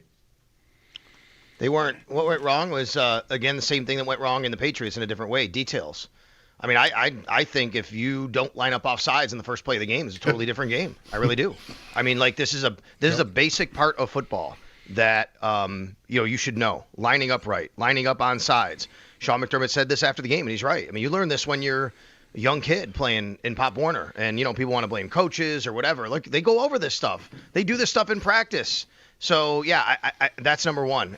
Details, lining up offsides on Ed Oliver when they have a 5-yard stop or in the backfield, whatever it was, 3-4-yard stop. Should have been 2nd and 13. Instead, it's 1st and 5 because in offsides, there goes Bijan Robinson. You made it easier on them to basically run that type of play and just kind of – and then he runs 81 yards. Yeah. Right? I mean, all those things matter. Right. Maybe, if it's 2nd and 13, maybe that's a pass play. 100%. Who knows? And maybe you get them again or whatever. Like you might have them on their heels. The lining offsides thing. Like, I don't know if I've ever heard a guy talk about how it happens to them because it doesn't really make that much sense to me that you could ever really do it. Like, I understand that it's his head, right? That's in the neutral zone, right? But if you're a defensive lineman, you're looking at the ball, aren't you, to see when it's going to be snapped? So how do you not recognize that you're too far? Like if Greg Rousseau, in other words, is looking to his right, can he tell from the angle like, oh, I'm a half a foot or 2 inches or whatever too far ahead?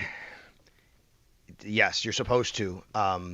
It's the same thing in the wide receiver in the Chiefs game a couple years ago, right? I mean, sometimes you're so far away from the ball. Sometimes he's not as far away in that sense. But yes, I'm not making an excuse here. You're 100% right. But sometimes when you line up, you don't realize there's also a crown on the field, right? That could kind of mess with you a little bit. Just kind of the angle you're on. Maybe you're on an angle where you're trying to get to the quarterback as a defensive end, as a pass rusher.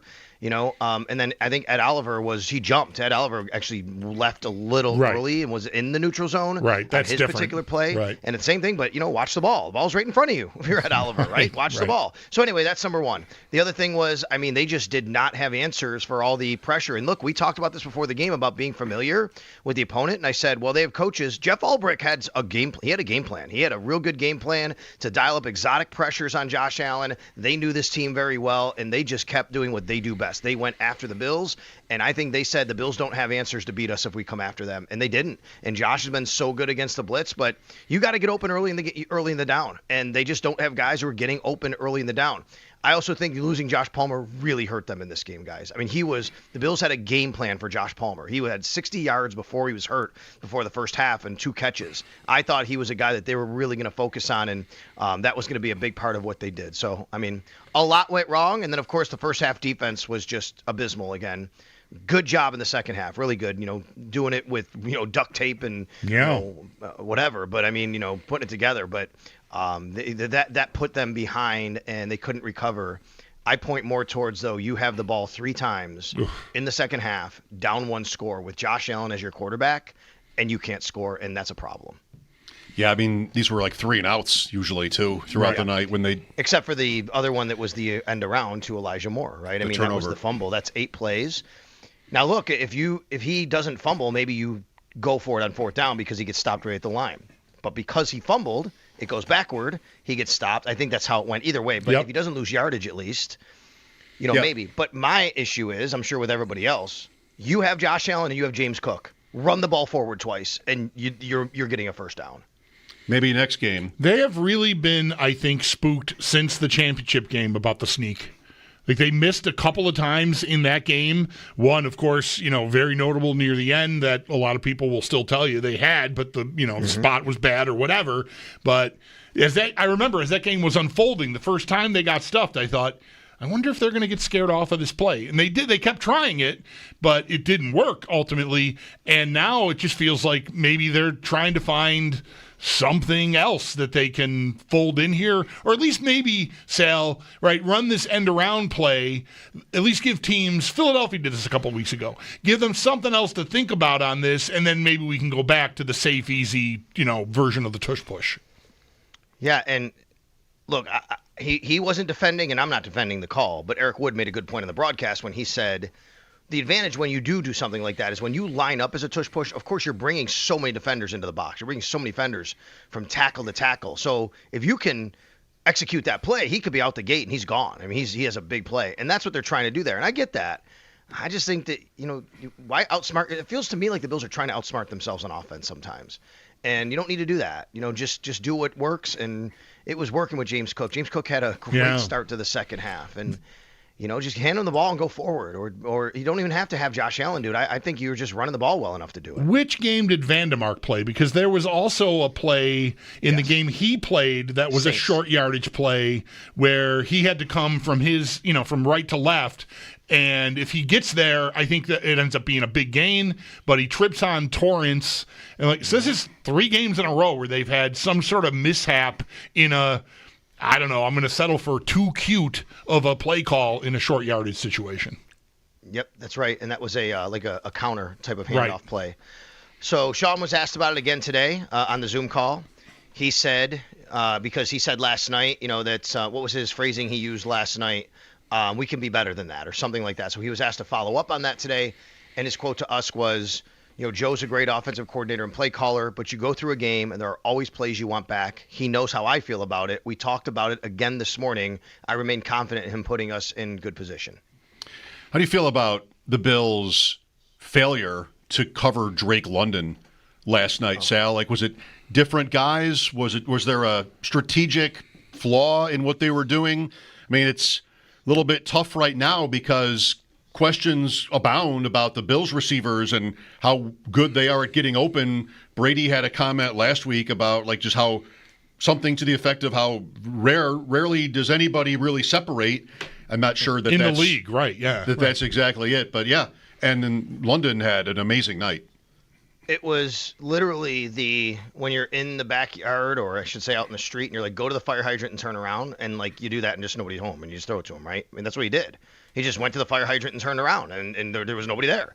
And the Bills are playing zone defense, zone coverage, and he's just finding zones. He's in the slot, and when you're in the slot and you're closer to the middle of the field, now he didn't play slot every play, I'm sure, but it's easier to find zones because things spread out in the middle of the field. You have more seams, you can do that.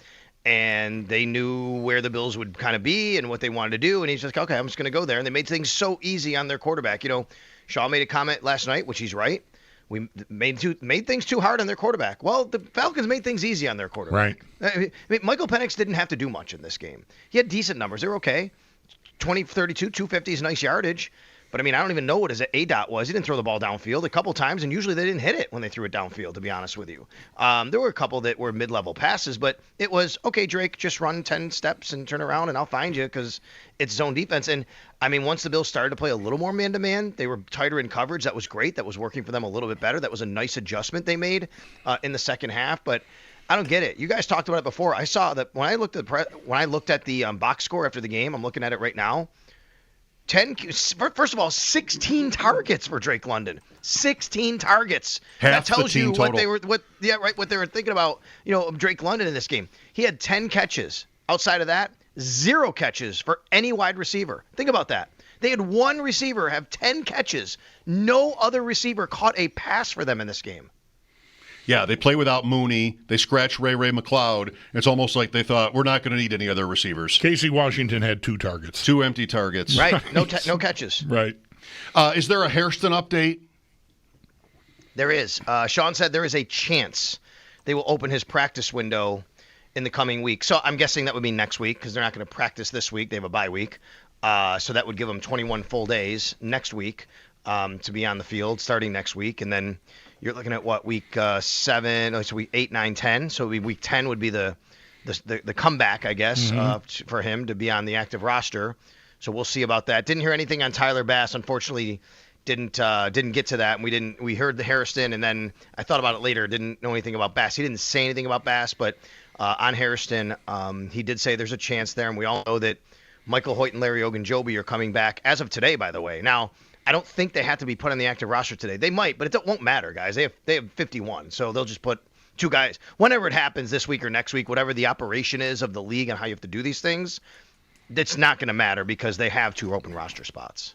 Okay, so they're going to get away here. When does that start? Are they there tomorrow, or is it over? Well, there's nothing for the media. That was today. So I don't know what their exact schedule is of their meetings and workouts and things like that. But generally on the bye week, the players are here through like Wednesday, and they'll do some different stuff in the facility with the coaches, and and then they'll get away as the week goes on. And then CBA, like in the CBA, they have to have I think 4 days consecutive off. So that's usually Thursday, Friday, Saturday, Sunday. Okay. Thanks for this. If you want to talk tomorrow, I'd be up for it. I know you're going to get away too at the end of the week, but tomorrow's yours if you want it. Okay, you got it. Thanks. All right, it's our Sal Capaccio on the WGR Hotline. His appearances are always brought to you by New York's only outlet liquor. When you need to stock up, it's the place to buy a case. What's your outlet? Yeah, what is your outlet at this point? Liquor. In this case. It works out pretty well. How about hockey? It works out pretty well for this sponsorship. The Sabres have got, I think, 6 games before the Bills play again. So, that'll be welcomed. 6 chances to maybe get ahead in a game. Right. For the first time. Have a lead. Hang a banner. All right. We're ready for you. 803-0550. Mike Schopp and the Bulldog, WGR.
All right, let's go. Bills lose a second straight for the 5th year in a row.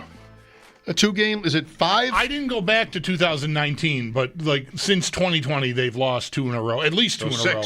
At least 6 every year. Yeah, probably a lot of those drought years they also lost 2 in a row. I think that's also probably right. So I wonder if it's every year. Yeah. I mean, just not.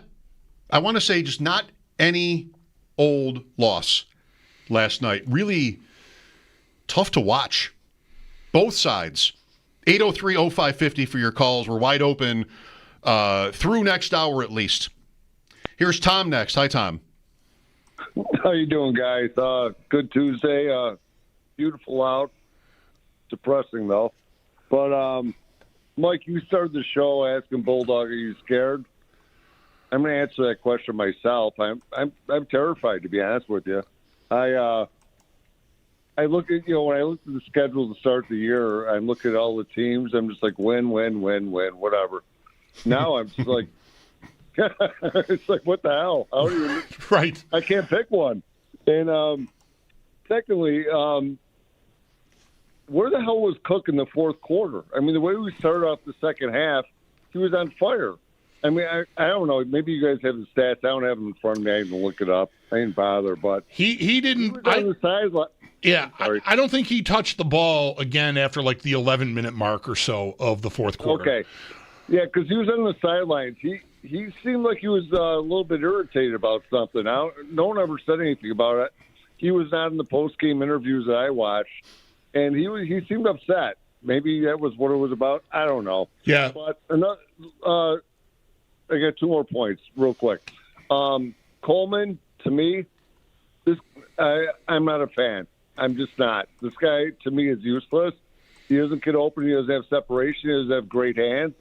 And I don't like it.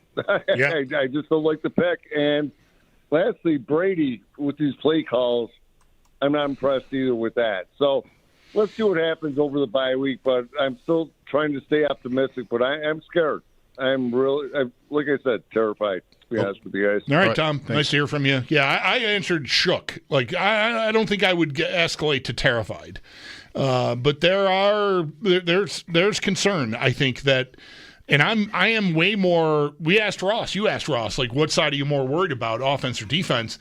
For me, it is offense. These games they've lost, 23 and 24 points.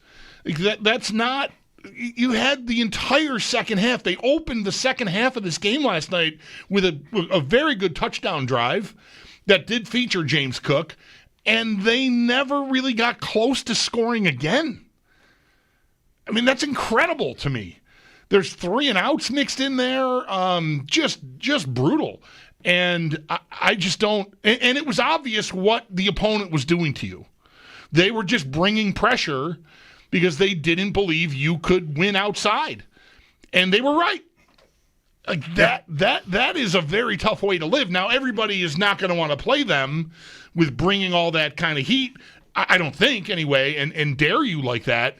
But why not, though? Why not is right. That's a good question. It really – I'm worried about their offense because Allen looked like he didn't know what the answer was.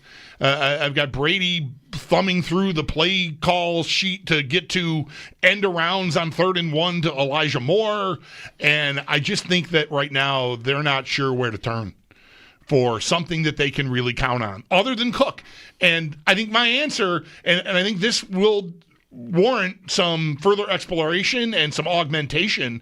But what's the book on Cook? They're blitzing. We got to have a different guy on the field because we don't trust him to be the blitz pickup guy. That's fine if Ty Johnson is making plays for you when he gets the opportunity, but that's not working either. That is not happening. Ray Davis finally had an impact. I mean, a real nice catch and run to get the Bills their second touchdown. Ty Johnson is not happening. And I'd be at a point where maybe I know he's a liability in pass blocking, but I'm going to use him to just stand there to look like he's going to block and then drift out to catch a little nothing pass. And maybe if they're bringing 6 guys, I can exploit that with James Cook. The Davis touchdown really couldn't have been Johnson for our bet. Right. Really? You're doing that? Okay. Mike Schopp and the Bulldog here. We'll look for your calls again right after the update on WGR.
Bills, as the team heads on to the bye, Sean McDermott wrapped up speaking with the media earlier this afternoon. Daquan Jones with a calf and Josh Palmer with an ankle are both considered week to week, while Matt Milano, Dalton Kincaid, Curtis Samuel, and Terrell Bernard are all day to day. McDermott also did add that there is a chance the team could open up the practice window for rookie cornerback Maxwell Hairston in the coming week. And the Barnes from Injury Report, it is brought to you by the Barnes from Injured for Help. Call 1-800-8-MILLION. Next up for the Bills, they will take on the Carolina Panthers in Carolina later this month.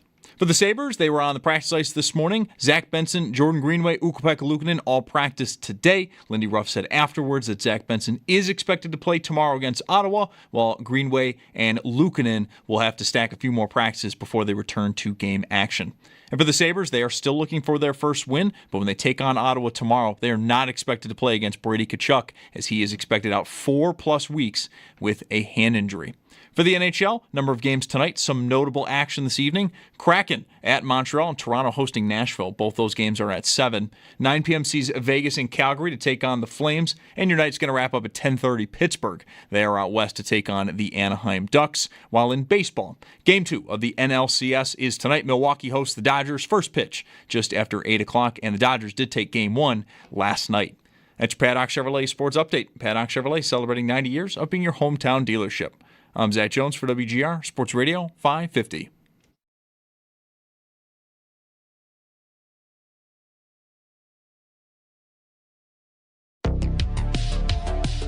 It's Mike Schopp and the Bulldog. Not good enough in the first half, allowing them to be a two-dimensional offense when they hit us on some long runs. Hand off to Robinson. Through a hole. 25-30, up the sideline, 40. And drag, no, he keeps his feet, and he is G-O-N-E gone. Bijan Robinson goes 81 yards for the touchdown. You have to evaluate everything to make sure that, we're looking in the right spots in terms of, the coverages we're getting and the quarterback's progression overall. I could feel what you were saying in terms of it was too hard tonight on our quarterback. It doesn't need to be that hard all the time. Back to pass, pumps, fires over the middle, and it's intercepted. It's picked off, and coming the other way is D. Alford. Back to pass, thinks about running, now doubles back to his left, looking for a receiver in the end zone, flings it, it's tipped at the line of scrimmage, and it's intercepted. We're on the bye now, we've got to look at it. We've got to spend a lot of time looking at this thing and figuring out what's going on and fixing it. It's Mike Schopp and the Bulldog on WGR Sports Radio 550. Welcome back. Josh Allen sacked 4 times in this game. It's a lot for him. They get the touchdown first drive of the second half. And I'll say again, Atlanta didn't strike me as a team that knew what to do after that. The Bills punch one of these lesser teams and they often buckle.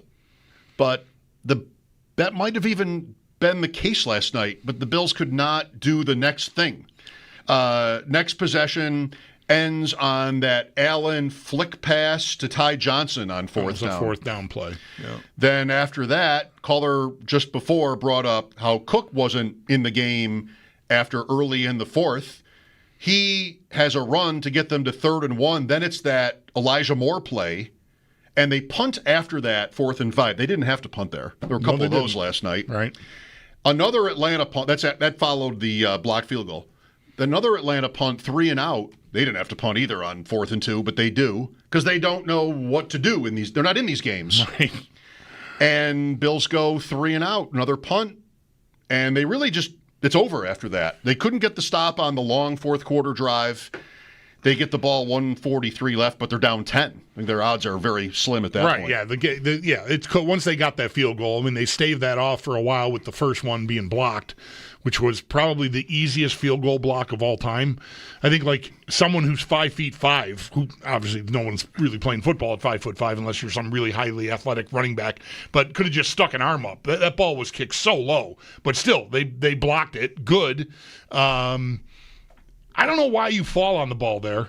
Whoever that was out there that fell on it, try to pick it up. Keep the play going. Maybe one of your team, if you can't pick it up, maybe one of your teammates can roll in there and pick it up, and you can get a cheap 6. Always. It's your ball anyway. Right. You know what's funny about that? Chris Fowler on the play-by-play said something. He's always screaming, but I don't want to scream. He said something like, the Bills trying to scoop it. And as he was saying that, somebody just landed on it. Right. Guy just flung himself on the ball. What was that? There was no I don't know who that scoop was. attempted. No scoop attempted? No. Well, not a great night. No, but the lights going out on the offense for the entirety of the second half following that third quarter opening of the third quarter touchdown drive was incredible to me. I already said earlier today, despite how it looked, how they're getting gashed on defense in the first half, London and Bijan are just going off. It's 21-7, 21-14.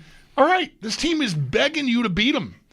And the offense just could not put anything together there. And again, easy for me to say watching on TV, but that's not going to stop me. It wasn't that complicated what they were doing. They were just attacking the pocket and daring you to make a quick play. And the Bills just time after time after time could not do that. Yeah, very weird. That's stark. The New England game too. Like they did have the turnover. They had two last night as well, one late. But they did have the turnovers against New England. Still, like nothing came really easy to them in that game. Different from the previous games, which were also close, but more, I think, about that they couldn't stop. I mean, New Orleans on the ground was that, but let's get back to this game. Here's Andrew next. Hi, Andrew. Hey, fellas, how you doing? Thanks for taking my call. You're welcome. I was going to ask you why James Cook is always on the sidelines during crunch time, but you kind of addressed that. So I have a different question for you. Okay. Bean gets credit for drafting Josh Allen, obviously, but it seems like this defense, and they did make adjustments in the second half, this defense can't tackle. And it's been a known problem for a while, and I think you guys have touched on this before. What are our thoughts? I mean, when we're at full strength, are we going to be able to tackle these running backs and make plays, or are we just too small? Yeah, that's, I think, maybe as good a question about this season and where it's going as any. Are they just too small? I mean, this is Bernard's not their biggest problem, but he's not. I mean, he's just not like all that. He's not a huge solution right now. He's had a very rocky year, I would say. Now he's hurt day to day, whatever. It sounds like he could be back for the next game. But his thing for me was always the plays. Like, he's a playmaker, and he did that in the Miami game. But that's one aspect of it only. Secondary, Hairston, it's always been true. And he's not huge either, but it's not a question, not a point about size exactly. It's always been true the whole year. A lot rides on him. And we're 6 games in, and it's obvious that a lot rides on him. Rapp is just always late. He's getting our own guys hurt. Like, he's just has he ever? Well, I don't want to go too far, but like, it's always like dirty adjacent. It's late, and I don't know. He's not a fan favorite, I think, at this point. Bishop in and out. Benford gets hurt again and didn't miss a lot of time. I could name everybody. I don't need to. It's a good question. And how do you fix it? Yep. They're going to fix it with T.J. Sanders? I don't know. Like, right. Yeah. Well, he's on Milano, IR, but yeah, he's on IR anyway. Yeah. They're you mentioned White, and like, if you go back and watch there's a play. Are we talking about fourth quarter? I can't remember where in the game. I could go find the game script and tell you, but I know it's second half. It's the play that Bosa you almost can't believe the pass ends up being complete. Bosa is so close to a sack on Penix that the ball comes out kind of wobbly, but it's Robinson in the flat by himself. There's no one near him. And that play, as it's unfolding, White is I got to believe that's White's area. Tre'Davious White's area. There's a couple of receivers coming toward he and another player there. I can't tell right now whether it was a linebacker or a DB, but one receiver cuts into the middle of the field, and I think it is a DB, because there's a linebacker drifting toward that guy and another DB that are going there, and White goes anyway. Like it's all in front of him. Oh yeah. Right? It's all in front of him. He's looking at it. The play's coming right at him, and he bites on the guy going inside. Maybe it's London. I don't know, right? That might draw your attention after what he did done to you already in the game. But what White does is leave Robinson completely alone. There's no one else to help. There's no linebacker. It's the boundary. And that is not like Tre'Davious White playing zone defense on this team. Like, we know athletically he's not going to be capable of doing what he was doing for you 8 years ago anymore. This right? was late. This was like 5 minutes left, maybe. But you need a headier play there from a guy that is really you're counting on him being wily, right? Like that's maybe the first thing on his business card now. Wily veteran. Because athletically, again, the injuries and age, it's just you're not going to get the high-end plays. But him, to me, I don't know their scheme and their responsibilities, but it would stun me if he's supposed to chase a guy who's if he gets there, about to be triple covered into the middle of the field and leave another eligible receiver all alone in the flat. But that is what happens on that play. And that is the kind of mistake. If Max Hairston was playing, you might go, well, he's a rookie. This is Tre'Davious White. He grew up in this system. To have that kind of a mistake is just, man, that's tough to watch. If it's the play I'm thinking of, it's massive. Yeah, it's a 23-yard gain. 23 yards on 2nd and 9 from their 30 at 4:47. Yeah. Penix, it's so easy from home to say these things, but Penix doesn't want to throw the ball into traffic in that spot. He's trying to, survive this game. And, just dump it off just to the best player on the field who's alone. Really tough. Devin's next. Hi, Devin. Hey there. Good afternoon, guys. I'd like to make a point, and then I'd like to ask a question. So the point that I'd like to make is, Brandon Beane openly talks about at his season-ending press conference and the fact that your last game of the year, the reason for your loss will tell you what you have to do in the offseason. The reason the season has ended, in my opinion, the last 2 years, right? You have the ball in obvious passing situations against the Chiefs, and they're unable to advance the ball down the field to score a touchdown to win the game in an obvious passing situation. So, I never really understood his dunking on the morning crew. I never understood that. And then the question I'd like to ask, right, you guys already allude to the fact that during the Allen era, they seemingly they'll lose 2 games in a row seemingly every year. They right the ship, they turn things around. So my question is, right, I think they're still the favorite to win the division. Yep.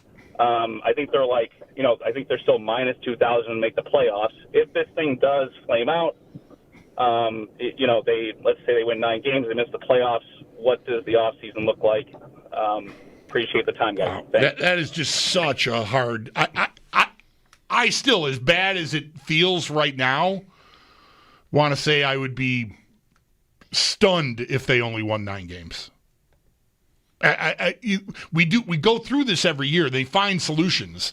They do still have this incredible quarterback but maybe they'll make a move to augment what they're doing. I would say mostly on offense at this point. Receiver is right back up at the top of the list to me. We've been talking about it already for a few weeks. So I don't know. I think if you end up with a season like that, then nothing should be off the table. Is what I would say. Yeah, me too, but I'm not ready to go there yet either, respectfully. Let's go to Mike next. Hi, Mike. Hey, guys. The last caller kind of took the, flames out of my cells here. Like, what I was basically going to say, how confident are you guys? Not just, just this game here. This is like a bigger picture thing that Beane and McDermott could get this thing over the finish line. Because it's been 8 years. These past two drafts have been atrocious. And, I don't see – there's always something, you know what I mean? And, they can't get over the hump. And I know people would say before, too, well, Terry won't fire him, or if he did, Terry's not good with the Sabres and stuff. You guys don't think it'll be a line-down Abbott of coaches or assistant coaches want to come in there and work with Allen? We can't be afraid of that part, too, But, I just feel like the scheme's outdated. It seems like the scheme's been going downhill for the past 2 years now. Something's got to give somewhere. Now today he's saying he's still got confidence in Brady, which is fine. It is what it is. But it's like this no accountability for anything at all. It took forever to fire the special teams coordinator a couple years ago. Like, I just think it's time for a new voice. Baltimore's basically almost there, too, with Harbaugh. Just sometimes, eventually, you just need a reset. You know, I appreciate everything that they've done for the organization, but at this point now, you know, and it's not just about this past 2 weeks. I'm thinking about the future here. Because we're coming to January, and it'll be something else. And it just eventually, it's just time. You know? Well, we just, you know, again, we just don't know that yet. There's really, this is a talk show, and I'm here to talk. There's no point in will they be fired after the season. It's not after the season. And they're still in pretty good shape. They're not perfect. They might even be quite imperfect, we're finding out. But there's not a lot they can do about it right now. And there's just no there for this. I have said when this question comes up, I don't want to just completely ignore it. And I say whenever it does, almost every time, like, I don't want to see the season end the same way, where they cannot get whoever it is off the field in the playoffs. I look at it more like their defense has cost them seasons than their offense. But you could say either. I don't know how I'm going to feel in January. Let's see what happens first. They're not dead, right? They're one of the meanest men in the Valley, and they're not dead. So can we just sort of chill on who's getting fired, when, and why? Can we just do that? I'm just going to try to do that, even though I have a role here to engage in conversation about all this. I just want to kind of do that. It's not time yet. And they have lost, by the way, 2 games in a row every year since 1991. That's the last year where they didn't lose that far 2 back. games in a row. Thank you for doing that. I got to like 2017 and stopped. I'm exhausted from the research, but I did. It's only germane since McDermott's been the coach, and it's happened every year. Yeah, so let's stand with the boys. Like I don't know. I don't know if if this feels like more of a crisis or less of a crisis or the same crisis as last year.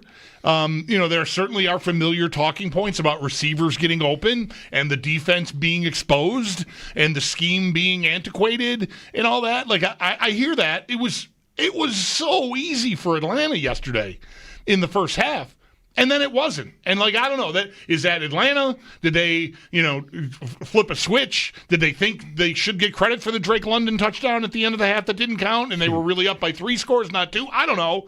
But they could not move the ball anymore, and the game was just lying there for the Bills to take. So it's another one of these nights where if you watched the first half and got mad and turned it off, you're mad about how the defense played.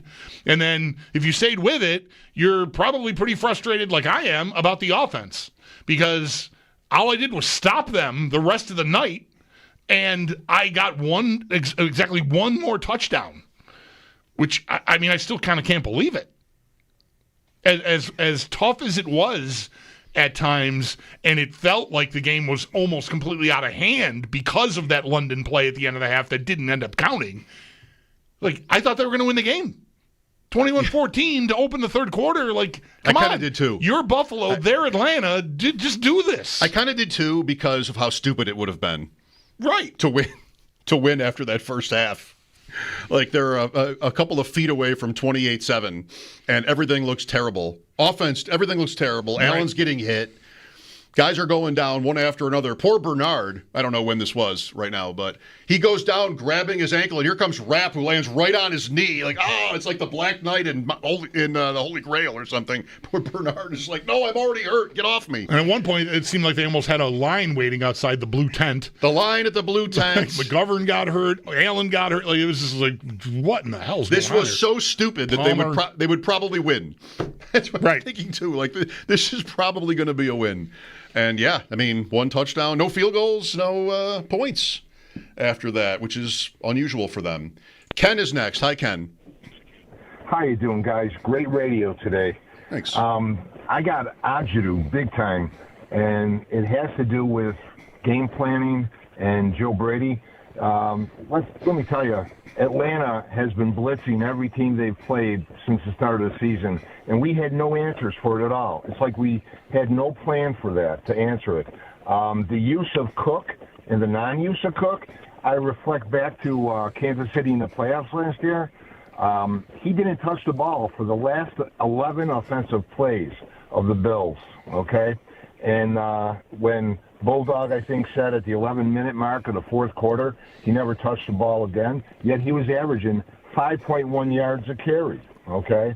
And then finally, there's Josh Allen. I wonder if the C on his jersey stands for captain or clueless. And I'll tell you why, because he is not talking to his offensive linemen. He's not talking to his receivers. He's sitting there by himself. They kept on showing him just sitting by himself, and he had the exact same look on his face where everybody I'm watching the game with thought of the Cincinnati game in the playoffs a couple of years ago where Diggs lets into him and basically tells him, get your blankety-blank together. And, you know, he was clueless on this. And by himself, no engagement with other players. And I think of Brady, I think of Jim Kelly, I think of all the other great quarterbacks. When the chips were down, man, they were engaged with their whole offensive team. I never saw that from John. I was very disappointed. And I want to hear what you guys have to say. And great radio again today, guys. Thank you. I don't have anything on that. I don't want to assume that I know all the things that are happening on games when they show Allen for like 3 seconds at a time on the bench. So I've got nothing on that. I also don't really care that James Cook didn't play the last 11 plays. The game was over at 24-14. There are 7 plays after that. I don't care who plays after that, down 10 with 140 left. So to me, that's sort of low. It makes the argument harder. Just like I don't need that. It's 4 plays prior to Atlanta's long drive that ends in the field goal that basically ends it. There's a sack. It's Johnson. They're down 7 in the middle of the fourth quarter. He's who they used for that. That can be a complaint. That's a reasonable criticism. But it's 1 play, and then it's Elijah Moore, nope, and it's punt. And that's the end of it. Like that's the ball game. They couldn't get the stop. The Trey White play is more important to me than anything pertaining to James Cook. So that's my take on it. I don't really care that he didn't play at the end of the game in Kansas City either. I think you saw a running back last night that some of you think Cook is, and it wasn't him.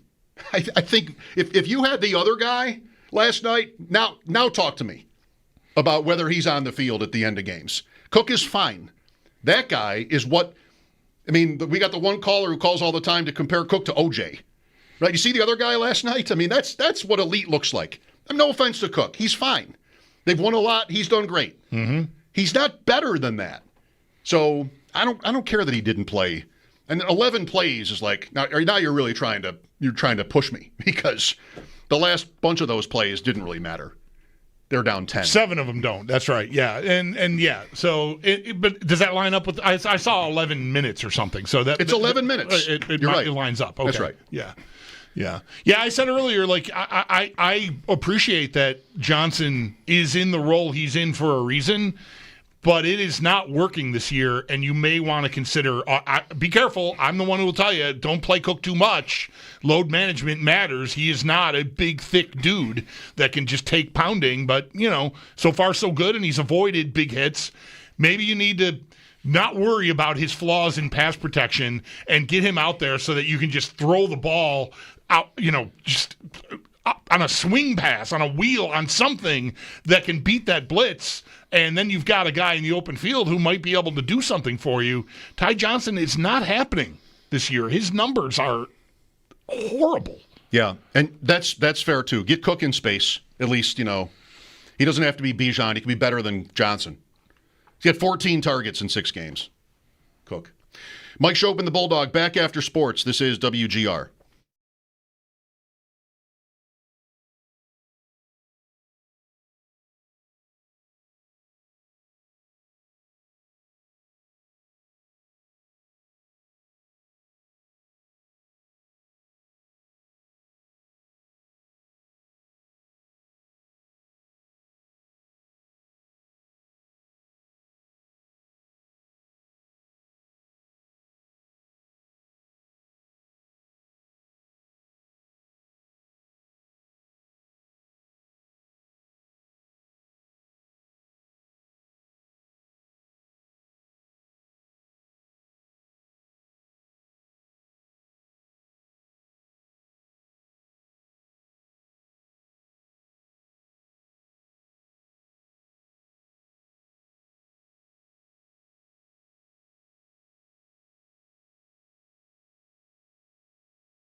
Injury updates for the Bills as they head on the bye. It's courtesy of head coach Sean McDermott. Daquan Jones, calf, and Josh Palmer, ankle. They're both considered week to week, while Matt Milano, Dalton Kincaid, Curtis Samuel, and Terrell Bernard are day to day. McDermott also added there is a chance they could open up the practice window for rookie cornerback Maxwell Hairston in the coming weeks, and the team has also announced some roster moves courtesy of the practice squad. They've released Jimmy Charlo and Jalen Kimber.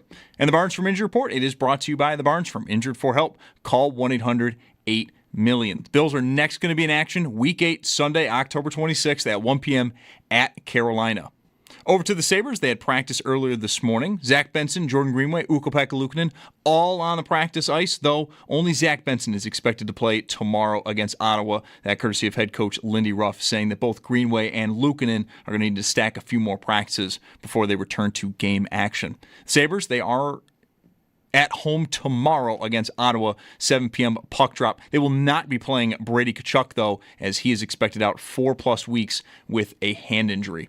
Then in baseball, Game 2 of the NLCS, Milwaukee hosts the Dodgers tonight with first pitch just after 8. The Dodgers, they did take Game 1 last night. That's Paddock Chevrolet Sports Headlines. Paddock Chevrolet celebrating 90 years of being your hometown dealership.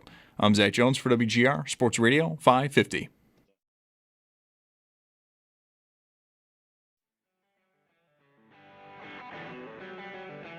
It's disappointing that Keon Coleman doesn't have the opportunity and doesn't step up. I don't know if it was they don't believe in him.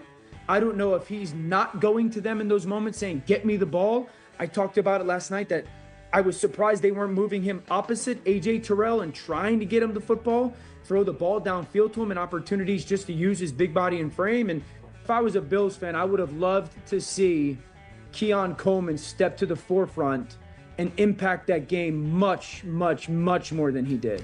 I think that's probably Dan Orlovsky. The stats on Coleman, the fourth quarter against the Ravens, 7 for 95 and a touchdown. The rest of the season combined, 17 for 142 and a touchdown. So what's that? That is not 3 catches a game, one score. It's bad is what it is. It's just not important, right? It's not important. It's not happening. And that's a function. It's somewhat a function of the way they want to play that we've been over and over. But kind of, what is this to say? You'd like for somebody to step up. And the quarterback is, if it weren't Josh Allen, we'd be talking about what the quarterback's responsibility is. His decisions, and are there guys open that he's just not seeing and all that kind of stuff. And I don't know, most of the film review folks that I have been following for years that I trust, it's like just guys not open. And, I can cite a play here or there for you. The interception last night, very much like the interception Allen tries to throw to Shakir against New England, where they show an end zone view of it, and if you're thinking like Allen, like you look to your right, look to your left, there's just nobody open, and then it's Shakir like, well, I'm just going to throw it to him, and then there's a guy that's ready to cut in front of it, just at the middle of the field. They were daring you to go out there, and you just couldn't get out there. It's a great play to Knox. Yeah, it is. By Allen. Yeah. Although I think the safety really is to blame there. I liked the breakdown on ESPN last night. Bates is the player.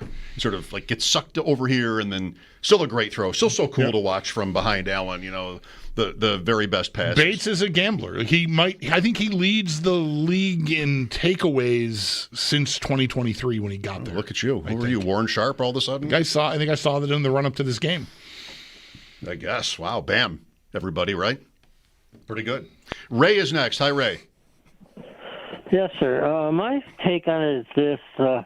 Injuries just keep piling up, and it seems like not only does that hurt the team because you got to play second and third stringers, but it hurts the morale, too, don't you think? Because you don't have your starters in there. And everybody's trying, but they just maybe don't have it. And another example is about howling about the coaches. Andy Reid was about to be run out of town because they started losing, and now they're winning. All of a sudden, he's the greatest again.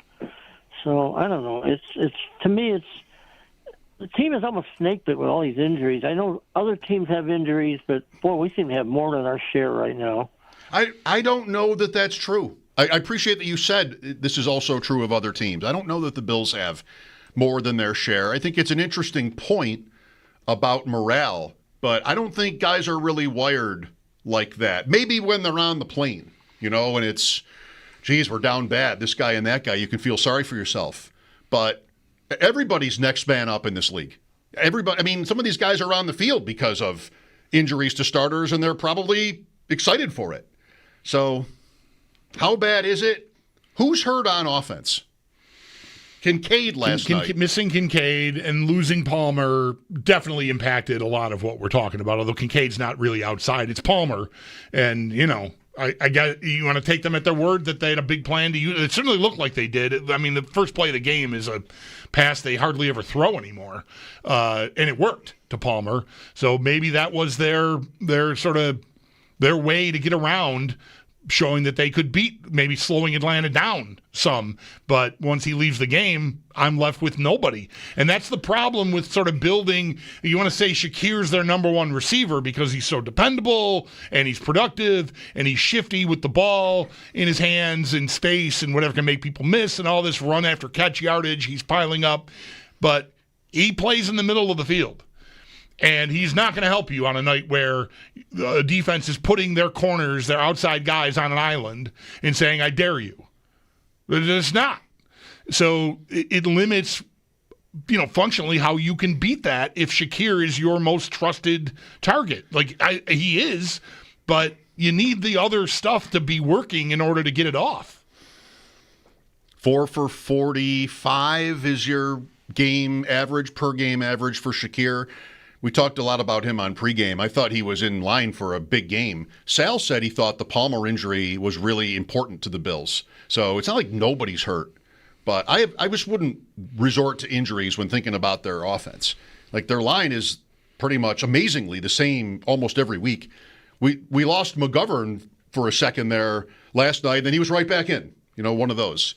But they've been teams like the Falcons would be very jealous of the Bills in terms of offensive line injuries. So it's not really that bad. Defense is a different story. Brad, I kind of want to introduce you like sort of Alex Trebek introduces celebrities on Celebrity Jeopardy when somebody else slides. Sure. Matthew McConaughey, what are you doing here? Brad Ryder. What's up, man? What are you first timer? First time caller? What's going on? We prefer fellas. I was thinking about that. This might be first time, but I don't think it is. Once in a while, I'm in the car and I'm listening to you guys, and you're my friends, so I want to talk to you. I don't know, man. I'm frustrated with last night, but I'm also thinking, here's my main point about football right now. What will the record be of the team that is a 1 seed when this season ends? Like, what will it be? They'll have, 3 losses, 4 losses? Something like that. At least 4. 4. Okay. All right. So we just had 2 crappy weeks then, and then we just move on. Like, we get a break here. We get injury stuff. We get the suspended guys that we signed for some reason back. That's a new part of the D-line. And things are just different in 2 weeks, and the Bills don't play for 2 weeks, so that's cool. So 2 losses, and I had a text from our former friend. He's still my friend, but Mike O'Brien produced your show. Wow. You two people. He's a Boston guy. He's a Patriots guy. He's on our tree. Yes. Yeah, remember him? Yes. And he's like, I hope you enjoyed your run because it's over last week, and then now they're in first place because of the stupid thing. But I needed to tell you guys that he's saying this to me, and it's sad. It's kind of sad, but it's also like nothing. It's nothing, but he gets to say it. So I remember when the Bills would be, tied for first place in week 4. Against the Patriots during the Brady era of crap, and it didn't matter. And I don't think any of this matters. I think the best team in the AFC is going to lose 4 games and be in the 1 seed, and that's what the Bills are striving for. Like, that's the most important thing, right? Like, close out the season at the last game at Highmark and AFC Championship and all that stuff. Like, that's what we're looking for. And they're going to lose a couple times, and things aren't great right now. But they have the best player in football that's currently playing, and maybe the best player I've ever seen play football. And I think it's all right. Last night was terrible, and last week wasn't great. But I think we're okay, guys. I think we're cool. I think we can just hang out and watch a good football team play good football. They're going to get some people back. They're going to get those guys that they signed that haven't been able to play because they cheated. That's all happening over the next 2 weeks. I think we're okay. So I don't have a lot to say. I just wanted to say hi and tell you that I feel okay about how things are going. Do a better job of managing your phone numbers and your friends. Like, block that number from Mike O'Brien, and you don't have to deal with that. That's just Mike's cool. Mike's cool. Thank you, Brad. Nice guy. Nice talking to you, Brad. Nice hearing your voice. Say hi to everybody. Do you think 4 is the right number? Like, does Indianapolis have to lose 4 games? They probably do. That's 3 more. Yeah, I think. Yeah. I'd be surprised if it's. I'd be surprised if it's more than 4, but I'd also be surprised if it's less than. I think 4 is the right number. Well, that would mean for the Bills 9-2 at least. If 4 is the number, that's still a lot, and that's everything we want, because everything else is kind of the same, I think, other than the one. All right, cool. Mike Schopp and the Bulldog back after this on WGR.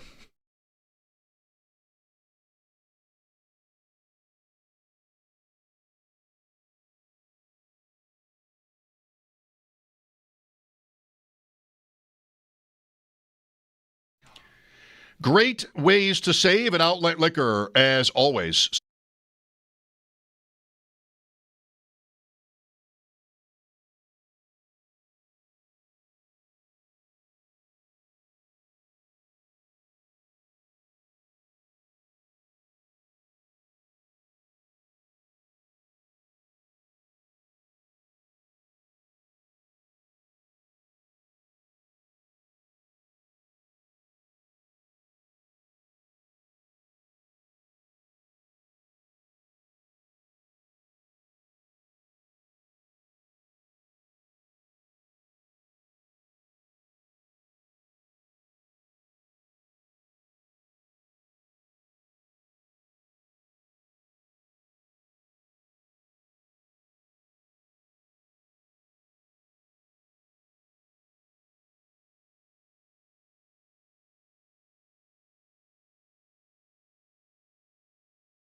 Open the Bulldog here. Bills at 4-2 after a second straight loss, losing last night to the Falcons. 803-0550 is the number. Let's go to Zach here. Hi, Zach. Hey, guys. I just got like two things at once. I still think they got a good look at it, but I'm just frustrated that, we got all these defensive linemen that we're getting either they're injured or there's mediocre production out of. And what frustrates me is, why did they invest so much in these guys that they, in best cases, they're good, but they'll play like 30 or 40% of the snaps instead of putting a wide receiver, putting more, aim at being good at receiver. And what frustrates me is just going back to being all smug, with Jeremy 8 months ago about the topic. It's like, here it is in his face, and he's going to have to try to make an Amari Cooper trade or something like that again. I don't even know, all these, I wonder, would they go with a younger guy that they're going to have to pay, or are they going to try to – they can't do nothing, especially if Palmer's hurt here. I mean, here they are, another look at it, and they're going to have to get somebody's outgoing, guy at receiver because they just didn't put forth the resources, in a young guy there. Why invest in the D-line for guys that are going to play a third of the time versus a receiver that can play, 80% plus of the snaps? That's just my frustration. Thanks. Yeah. Well, I think you probably know the answer to the question. Why did they do it? I mean, if you follow Bean and heard all that, you know what he would say to that, or what he did say to that. Like, they scored like crazy. They needed to shore up defense. Right. I mean, that's a pretty easy question to answer, but you don't have to agree with it. It's interesting to me that this keeps coming up, and I can't say that I'm that surprised.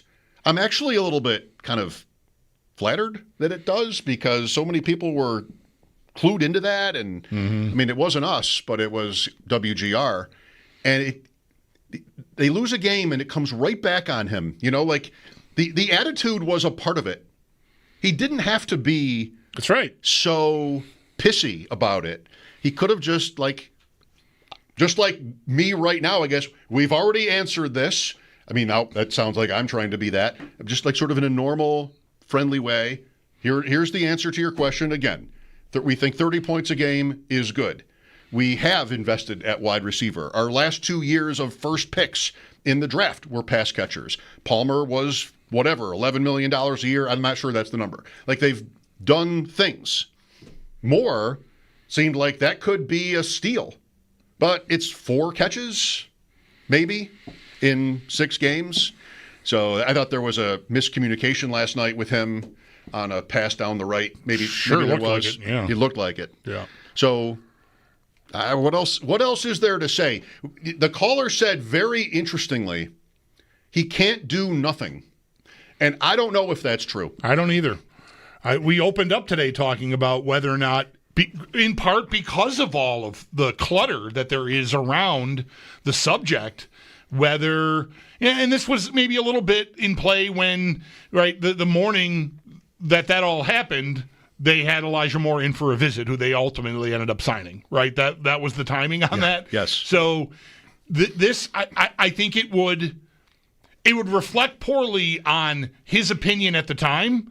But I think in pro sports, in anything, like, you believe what you believe at the moment you're saying it, and you don't ever know for sure how everything's going to turn out. You've put your plan in place. Their plan did not include using a premium asset on a wide receiver. I don't consider Josh Palmer a premium signing.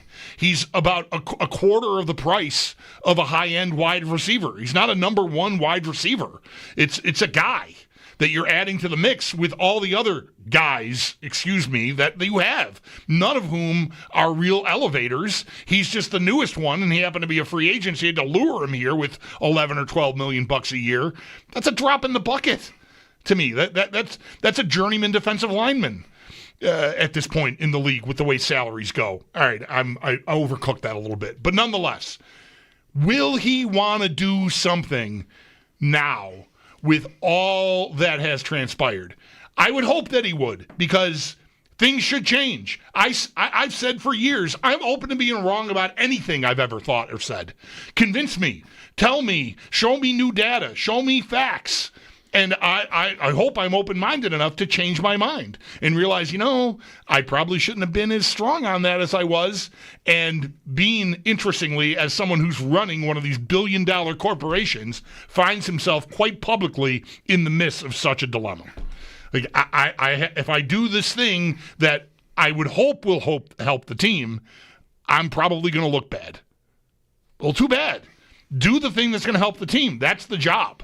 It's much easier said than done at this point, as I don't have to tell you. Like, you just can't take Chris Olave. Right. The draft picks are the stock and trade. I don't know. I make no assumptions about what he's thinking or what he will do at wide receiver. Like, they didn't have Kincaid. They didn't have Samuel. They lost Palmer. Wouldn't you think he might give you that takeaway from last night? He might. He could. And maybe he'd be right. Maybe. 803-0550. Thank you, Zach. Mike Schopp and the Bulldog, WGR.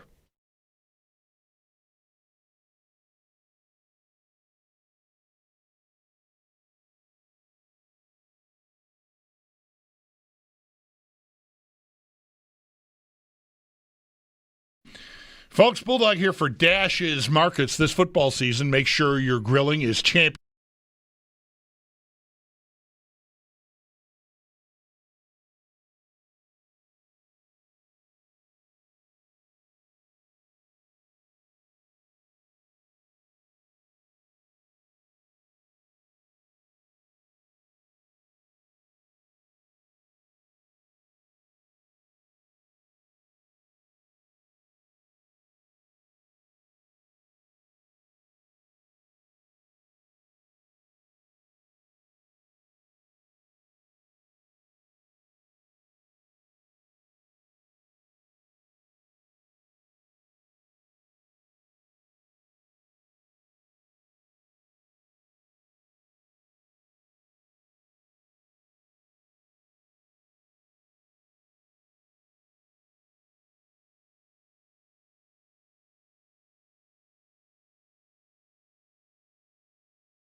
We've been living in sin so long, all the feels are gone. Fella stopped me on the street last night, said everything's alright. Roller coaster, make it through the day, I'm right. It seems your meal ticket is gone, but life goes on. I could never imagine something better. Yeah, right. Now you're cooking on high heat in the middle of the street. Roller coaster, take me to a better time. Let's go. All sing your high line with the roller coaster of life. Yeah. It's time to all choose your timeline on the roller coaster of life.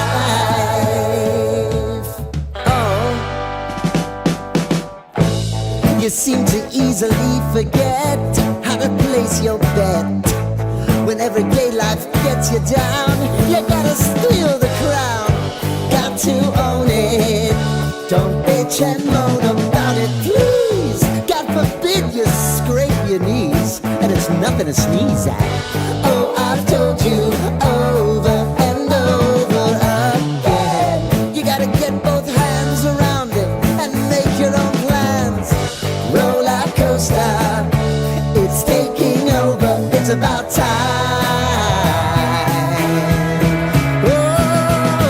Oh, sing your high line on the roller coaster of life. You've got to all choose your timeline with the roller coaster of life. Roller coaster.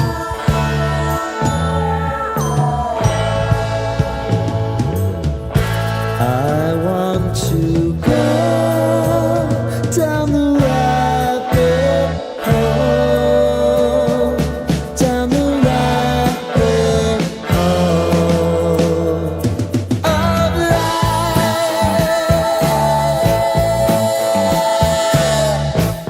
And now it's about to leave. Oh, roller coaster.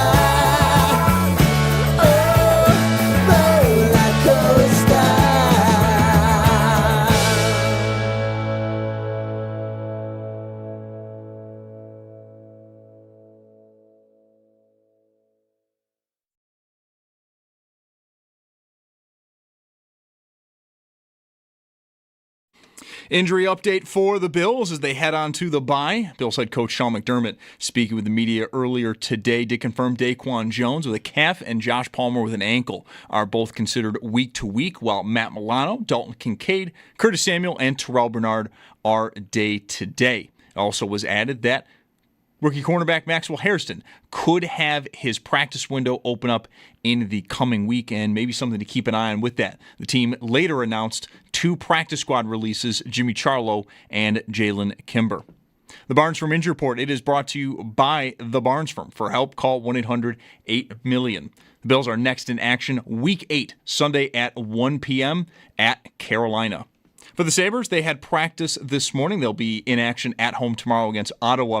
Zach Benson, Jordan Greenway, Ukko-Pekka Luukkonen all practiced today, though Zach Benson, the only one expected to play tomorrow. Greenway and Luukkonen, according to head coach Lindy Ruff, need to stack a few more practices before they can return to game action. One player, though, the Sabres will not have to worry about tomorrow is Brady Tkachuk. He is expected out 4+ weeks with a hand injury. And some other notable matchups in the NHL tonight. Kraken at Montreal and Toronto hosting Nashville. Both those games will get going at 7. 9 p.m. sees Vegas and Calgary versus the Flames. Then your night's going to wrap up at 10:30. Pittsburgh, they're out west, versus the Anaheim Ducks. Then in baseball, Game 2 of the NLCS. Milwaukee hosts the Dodgers. First pitch just after 8. Dodgers do lead that series 1-0 following yesterday's win. And the Sports Talk on WGR is presented by Paramount Plus. You can't count on much, but you can always count on Sundays with the NFL on CBS and Paramount Plus. Watch your local NFL games live every Sunday all season long and visit ParamountPlus.com/NFL to get started today. It's your Paddock Chevrolet Sports Update. Paddock Chevrolet celebrating 90 years of being your hometown dealership. I'm Zach Jones for WGR Sports Radio 550.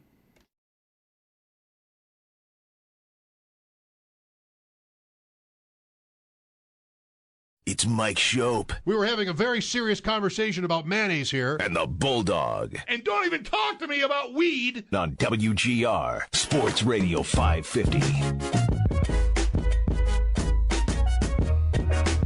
I failed to mention last hour, having mentioned earlier than that Eric Wood will be on with us today, but he will not be. He has, if you listened yesterday to pregame, he had an adventure getting to the stadium in Atlanta. And he might have had another one today getting out of Atlanta. So he is, I think, getting on a plane right now. It's going to be 6 o'clock when we talk to Eric, and he's not available. So tomorrow at 4. All right. All your questions, save them. We put it in my calendar. I don't ever put anything in a calendar. We have a dry erase board. That's right. That works. That should be good enough. For these purposes. It's up there. That's right. Charlie is next. Hi, Charlie. Hey, how you guys doing? Good, Charlie. Thanks for calling us. Yeah, I appreciate you taking my call. I'm a couple guys I've been talking to. They're a little bit worried about the defensive front and everything. I think getting our guy Larry Ogunjobi back off of suspension is going to be a big pickup. I think he's going to be a big difference for this defense. The thing I am concerned about is the safeties. I don't know, if being whatever not reconsider, but consider bringing in somebody for who we have now. I'm thinking a guy maybe like Bacardi Rambo. I know he's 35 now, but he was, a spark plug guy, and I think that's something we need, a guy that can lay some hits. I'll hang up and listen, but I just want to get your thoughts on maybe a top 3 list of safeties that we could bring in and help us out. Go Bills, take the Sabres with you. All right. I don't have a list. I'm sorry, I don't have a list. I guess I have a list. Bacardi Rambo is not on it. I would want them to get a good player that could help them. No. Bam. I don't know what we're doing there. I'm not even sure if I want to take all of that seriously. I feel like that might have been a test to see if we remember who Bacardi Rambo even is. I think he even said Bacardi. Yeah. Which I enjoy Bacardi from time to time. I don't have a list. I think if things can change, and maybe this will be proven wrong, but if the Bills thought they needed to do that, they would have already done it. And they did bring in Poyer, who was on the field last night, and they rode it out with Bishop early in the season and in camp when McDermott was talking about not really knowing what he had there. You had Mike Edwards last year as an experiment, and he didn't even get in the game, right? He just didn't make it to the season. And there was another version of that guy in the Washington guy. Washington. I can't even remember the guy's name because he never got in the race, really. There's guys out there. Gardner Johnson is leaving the Baltimore practice squad. There's baggage there. Seemingly like maybe not a great team guy and that sort of stuff. So like that sort of profile, you almost rule a guy like that out because the Bills are so buttoned up. But I don't know. If the guy can play, bring him in. If he's a jerk, cut him. It's not that hard. Words to live by. I don't know. So I think they could use help there. Corner is... I highlighted this one example from Trey White last night, making what I think is a more of an aptitude mistake than an athletic mistake, which is alarming because at this point, I don't expect athletically for him to be anywhere near what he was in his prime. It's unreasonable to think that, but to have a mistake, like a mental mistake, is very tough. They were trying to, I think, phase him out with Dorian Strong, but then he ended up on IR. So to me, corner is still a need. I think safety is still a need. Receiver's been hearing me talk about the defense and the secondary specifically, and came barging through the saloon doors last night with their guns out. Hey, what about receiver? Because that's what last night looked like to me. Don't shoot the piano player. Right. What is the line there? There's a line about... What is the line there? Do you know it? No, I don't. Me neither.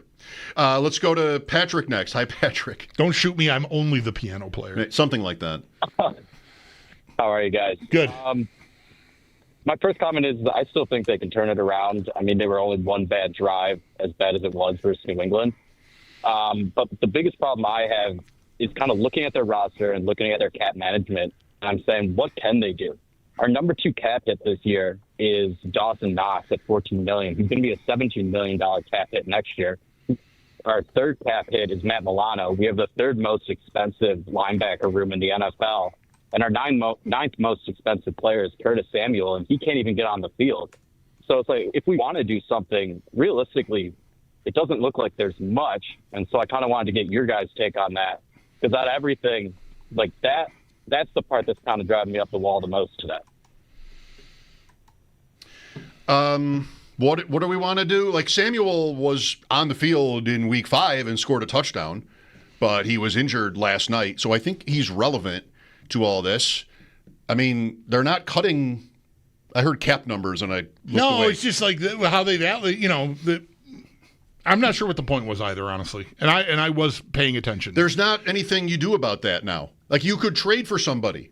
That's what you can do, but you're not removing anybody, probably. Right. Nobody, like for years, nobody's trading for Dawson Knox. Like that was a big deal that they made there. We'll see what they do with that, with Hawes' emergence and Kincaid, if he gets back on the field relatively quickly here and continues doing what he's been doing, then I'd be stunned if you didn't, at the very least, address the contract, if not outright move on from Knox. Milano's contract is up after this year. So, like, good, right? Right, but it doesn't help. That doesn't help you now. There's no. They've done all the machinations that I think they're going to do with freeing up money by altering deals and that kind of stuff. So I don't know. It is a real thing. Like, they are as close as they are to the cap, which any contending team almost always will be. But I think you look at the roster and then look at the cap table even, which I happen to be doing right now, and ask yourself, where are the other star players?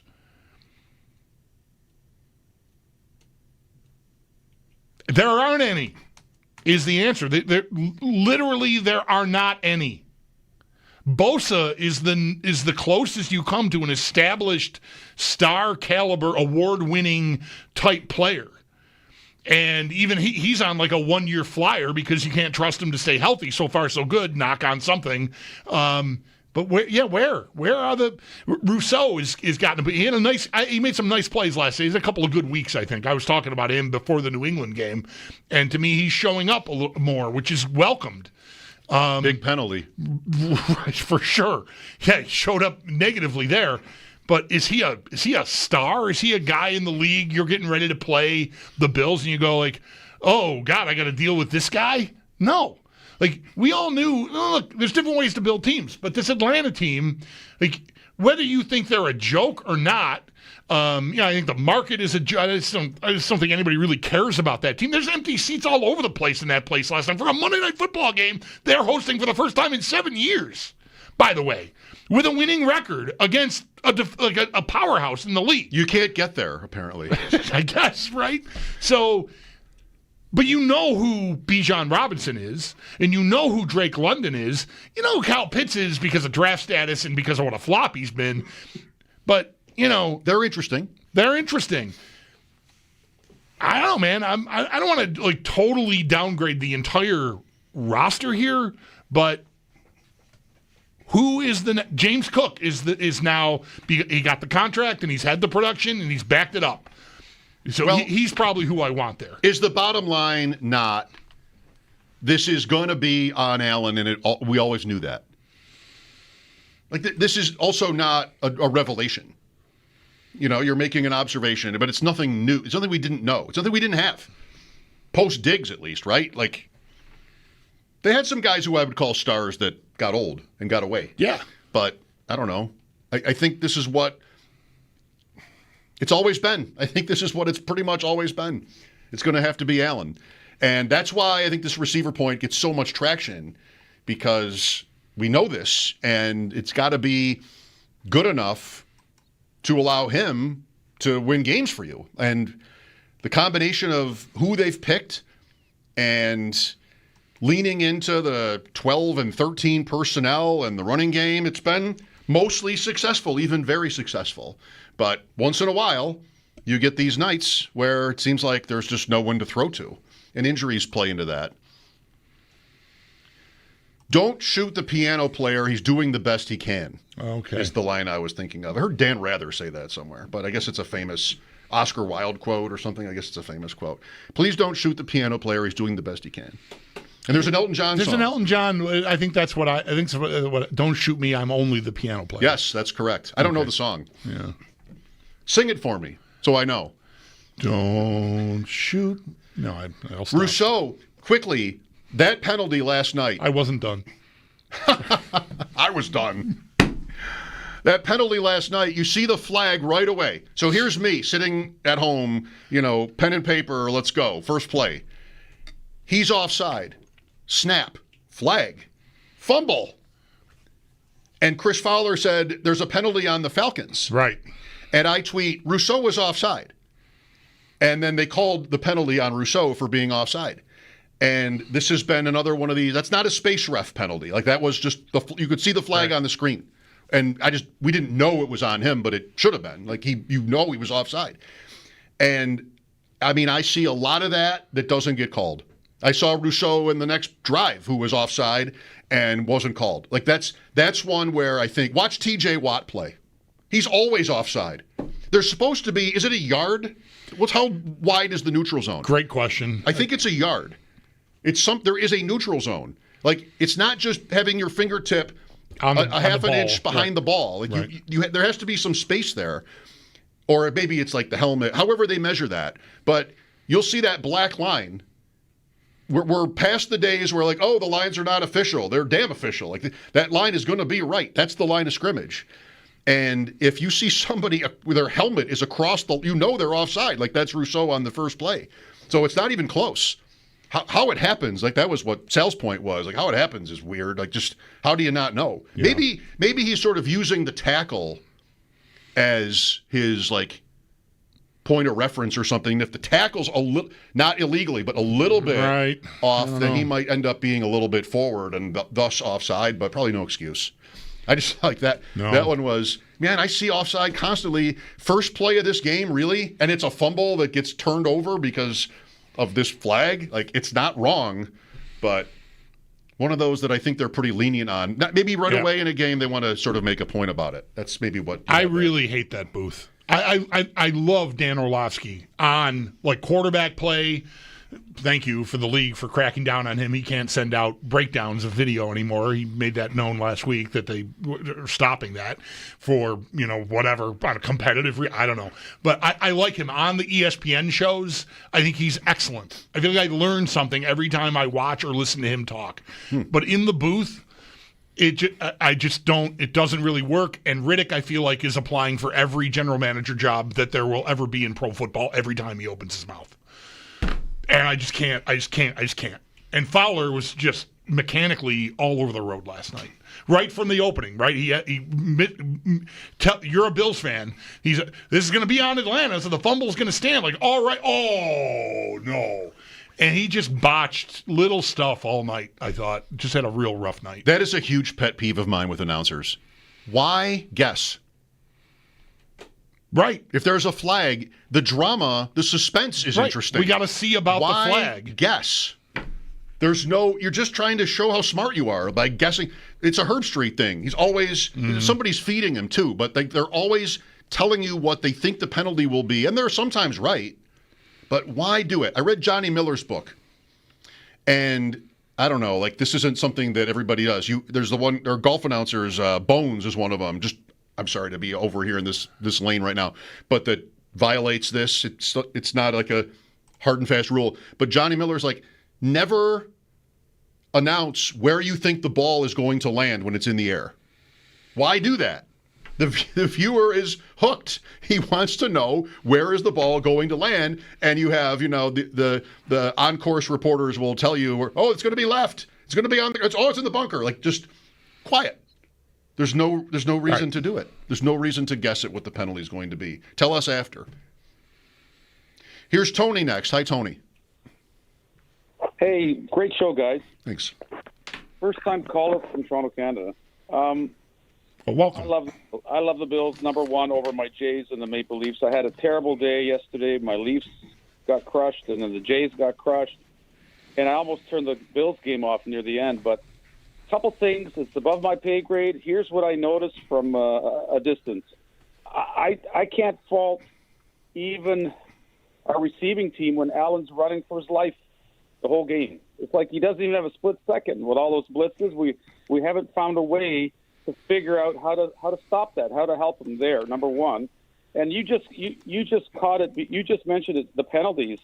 What happened to our team? We used to be such a disciplined team.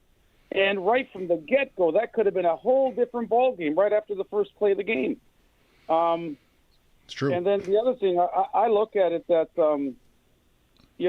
what bothered me when I was watching the Ravens, we couldn't stop them on a third down defense. Our third down defense still needs to be improved and stopping the run. But, I want to hear you guys talk about one or two of those items because Those things are driving me crazy. I think if we were disciplined, and the coach we have, I thought he was all about discipline, but the penalties we're taking are game-changing type penalties. And it could have made all the difference in the world. I'll just hang up and hear you guys talk. Okay. You're first and foremost at my home here in Toronto, Canada. So thank you, Tony. Appreciate that. I'll tackle the blitz thing. I mean, look, a team brings numbers. They do it because they're going to have a man advantage on you. Not to use the hockey phrasing.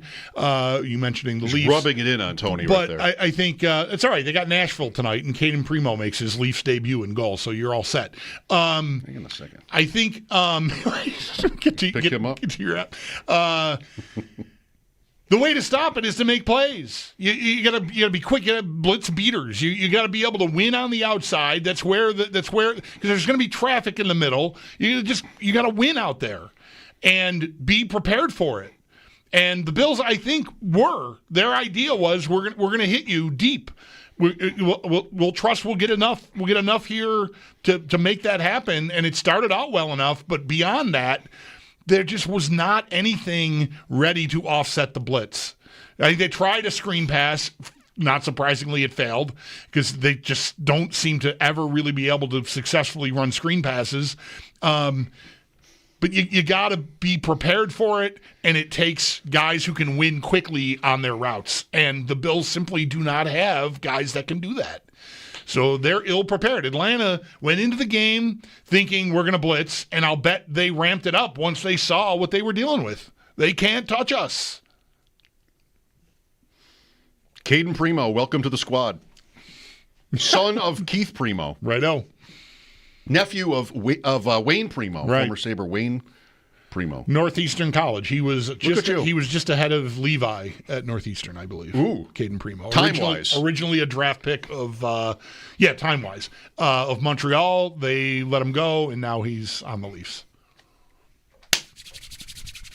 Let's go. Got to be favored, right? Nashville? In Toronto? I would expect. I haven't looked. They played last night, though, the caller's saying? But during the day, I think the Leafs had a day game like the Sabres That's extra time to rest. Yeah. You should be all right. All right, we'll see what happens there. I'll let you know tomorrow because the game won't have started before we're done here, I think. That's correct. Ross Tucker with us today, and we'll have that fun conversation for you, as always, with Ross after this short break. Mike Schopp and the Bulldog, WGR.